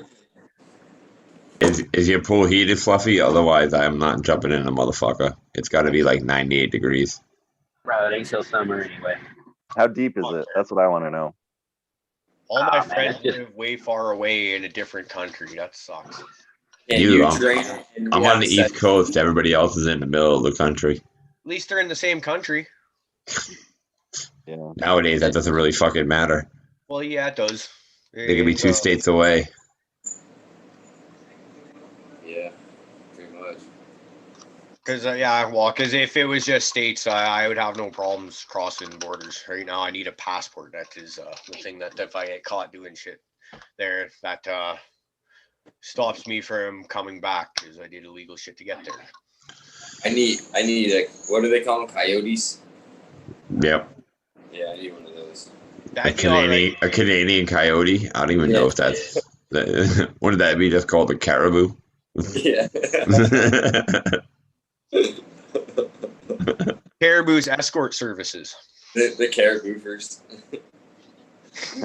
The first few calls are like old ladies, and he's like, no, it's not that kind of escort service. Prophet's mom answers. She's running that shit, dog. Internationally. I can't believe she was actually here the other day, and you actually recorded that shit. That was hilarious. Yeah, I've got to go through my computer and actually look through that because there's a bunch of stuff that's recorded that I just want to go through and see as if there's anything there with editing to a bunch of stuff together for like the Patreon page or the YouTube or whatever the fuck we want to do with it. Get rid of it because it's just taking up space on my computer, you know. Yep. That was just good timing, man. You called the Zoom and she was actually here. I was like, wow, that was pretty ironic. I haven't seen her in like fucking like 6 months, man. You know? Well, I was funny. What'd you say something about? Oh, it's a good thing you called because I'm hanging out with a hooker or something. I was like, your mom's over, and then you're like, yeah. I said I got desperate and I had to buy a hooker. Is what I said. I fucking man, my mother would have fucking punched me right in the mouth for fucking saying. It took a little while for me to finally get her to stop wailing on me, man. I was trying. It did, and it was a good effort by you too. Thank you. It got me worried about inviting you guys over to my pool. Like, you should have been worried. With all these stories, fucking right, caribou's gonna shit in my pool. Never shit in anybody's pool. I don't eat Doritos before I jump in. I hear they cause anal leakage. If B shows up, then I'm fine because I don't like Doritos. I love Doritos. That's why I don't get anal seepage. So my asshole is tight. Trust me. Don't worry about seepage there. You already talked about your seepage, buddy. I don't drink anymore. I mean, I really wish just had time to do editing because some of the stuff that's come out of Caribou's mouth tonight has just been absolute gold. And I could string together the worst thing ever. If Abolished has any time on his hands and wants to have some fun, go through this episode. Just start picking. Oh, man. Turn him into a meme, dude. We could totally run him as a meme. If Abolished, if you're watching, yeah, you have my permission. Yeah, that sounds like work. Yeah. Oh, actually, that's so funny. My friend makes memes all the time. It's pretty funny watching him make memes. You guys know what the fastest thing in the world is? Me? Me in bed? It's the backsplash from a porta potty. No, I'm way quicker. Do you know what the second fastest thing in the world is? Also me. Just your butthole going like this. Oh. Not the backsplash. What's black and white and red all over? A bunch of nuns in a blender. Snap. Are we just gonna get on the terrible jokes? Yeah, no, I don't know. I have a bad one. He said one, so Okay. I had to say one. I'm sorry. No, never mind. I won't share it. We'll save it for Patreon. We'll just have Sam's joke night where he just sits there and just fucking rolls off the ba-dum-bump, just one after another. Man, so this dyslexic guy walks into a bra. Yeah. That made me LOL. Dude, those animals are kicking my fucking ass right now. That just really made me laugh. Have a great night, Raider. What do you call a blonde that dyed her hair brunette? Artificial intelligence. Yeah, I think I've heard that before. I heard that in 7th grade. That like that with the yo mama jokes. Yeah. There's only what is the Wait, fucking who let the dogs out? Yeah. Background. I just got to thinking, just kind of Oh, Spartan put a comment in here about now Caribou's bragging about his tight asshole. And, just never know where this show is going to end up. And I just have to think every time Rick starts to talk about our personal group chat, I don't think people realize that what they're seeing on this show right now is every day, all day. This is toned down. This is a toned down version, actually, of what really goes on. This is like we. Yeah, because usually we can accent with gifs. That's funny you said that, Sam, because about 2 minutes ago, I was sitting here thinking, I wish we could react to what people are saying with GIFs and they show up on your screen so that when we're talking about Prophet's mom, then you can throw up a GIF of someone getting fucking butt slammed or whatever the fuck, it's have fun with it. She was into the double penetration, remember? Yeah, man. At once. I sat there, man. I was trying to count the holes exactly. I'm like, wait a minute. Ears, nose, He's like, nah, double penetration. I was like, well, I don't want to keep saying too much because it may end up on Patreon, but it was pretty rough. There was a couple of times that I was like, whoa. Prophet, you weren't even surprised to hear that shit. She's like, no, I'll take 2 per hole. And I'm the kind of person that if I'm sitting beside my parents and people start kissing on a movie, I get fucking uncomfortable. And you're like, yeah, I know your mom and you're getting all graphic about 2 dicks in my ass. And it's like, I don't talk like that to my parents either. Well, there was, like I told you, I was like, the first time that she walked into my room and I had 2 girls in my bed, she was like, hey, Bob. I'm like, hey. She's like, you want coffee? I'm like, yeah. She's like, how about the girls? I'm like, nah, they're not even awake yet. So your mom definitely loves you more than my mom loves me because my mom never made me coffee after catching me in bed with girls. Oh, dude, yeah. I just got told upstairs now. Geez, I'm not even done yet. Let me finish. Well, remember, she said I didn't live there, and occasionally I would just spend the nights over there because it was home and shit. And my brother was in the Navy at the time, and it was kind of gratifying to be able to talk to him and say I fucked more girls in his bed at one time than he has collectively. You know what I'm saying? So, I mean, there was a little bit of that going on, too. So, I had my reasons. Plus, I'd wake up to breakfast when I slept over my mother's and shit. So, It's that fucked up. I'm sorry. But, yeah, that's the truth of it all. Your mom does love you better than me because I go to my mom's, up until, my marriage fell apart, I'd go to my mom's, 2-3 times a year, and she still wouldn't cook breakfast for me.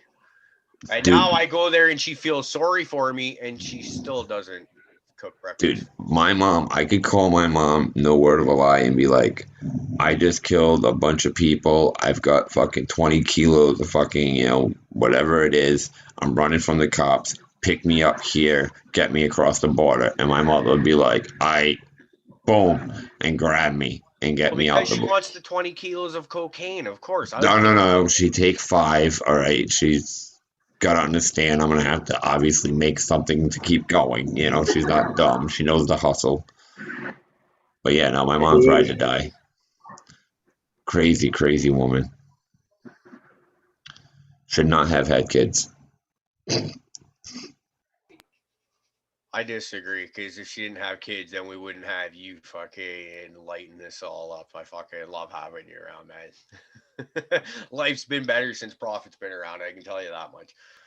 What's weird is my brother and sister are the complete opposite. We have different fathers, and they're just, one's a little too serious and one's a little too worried about other things that don't pertain to them and they have no control of. So it's like, one's way left, one's way right, and I'm just walking down the middle and I'm just giving them both the finger like, you're both fucking morons. I love you all to death, but you're both fucking morons. They're literally sometimes arguing with each other, and I'm like, You're fucking fighting with each other over something that you can't even control. Your family. You're not even talking to each other anymore. So, but luckily they I think I'm might. way too stoned because holy shit, that was awesome. Bro, I think I'm way too stoned 'cause every time I look at Bees' fucking like pics, like square, dude, I can't stop laughing at it. I'm trying not to laugh, but every time I look at him, I can't stop.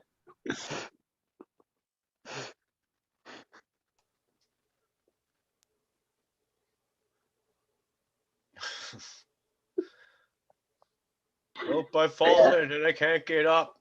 Can't Yeah, play at like one point, I was getting ready, but like Prophet was going on and that stuff. So, but I was getting ready to jump in and ask like DP how fucking stoned he was feeling, and then right when I looked over to chat, B said something. Now I got the fucking giggles. It's ridiculous.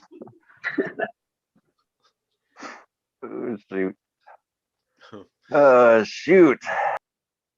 I think on You that guys are note, funny. I'm getting fucking stoned and I should go to bed. Yeah, I'm kind of with you on that, Fluffy. I think we've had a good night, and I think we should just shut her down on a high note and call her quits while we're ahead. So Decent. Oh fuck, and this is ahead for us. I can't wait to see what happens when we get behind. I know. Well, we're saying at the beginning of the show that we think people like us because we're like kind of thinking like some people are up here and we're down here kind of near the gutter, but there's an actuality we're like way below the gutter because that's how awesome we are. Underground. Yeah, underground. I think people just come here to really feel better about themselves. Absolutely.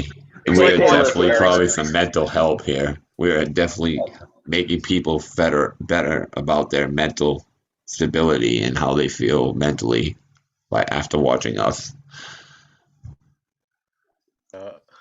Anyways, to everybody in chat, we love every one of you. It's you guys. I know damn well you guys been having fun. I've been clicking over there and seeing you guys lighting me up like a goddamn Christmas tree. So, I love it. I love it. Don't forget to hit the like button if you are enjoying us. Hell yeah. Subscribe to the channel if you haven't. And yeah, thanks for everybody for joining us tonight. And, If you'd like a good viewing experience, Top Chat Live Chat. All right, guys. Y'all have a great night. We'll catch you Friday night for our usual Friday night community session. Everyone's welcome as usual. And we'll see you then. You guys, we'll all be talking within a few minutes here. So. Later, guys. Later, chat. Peace, bros. Love everyone. Have a great night, everybody. See how that works? I didn't know until we did the bro show last week that you could actually do that. Where you stop. No, it didn't work. We're still. Oh, stop recording.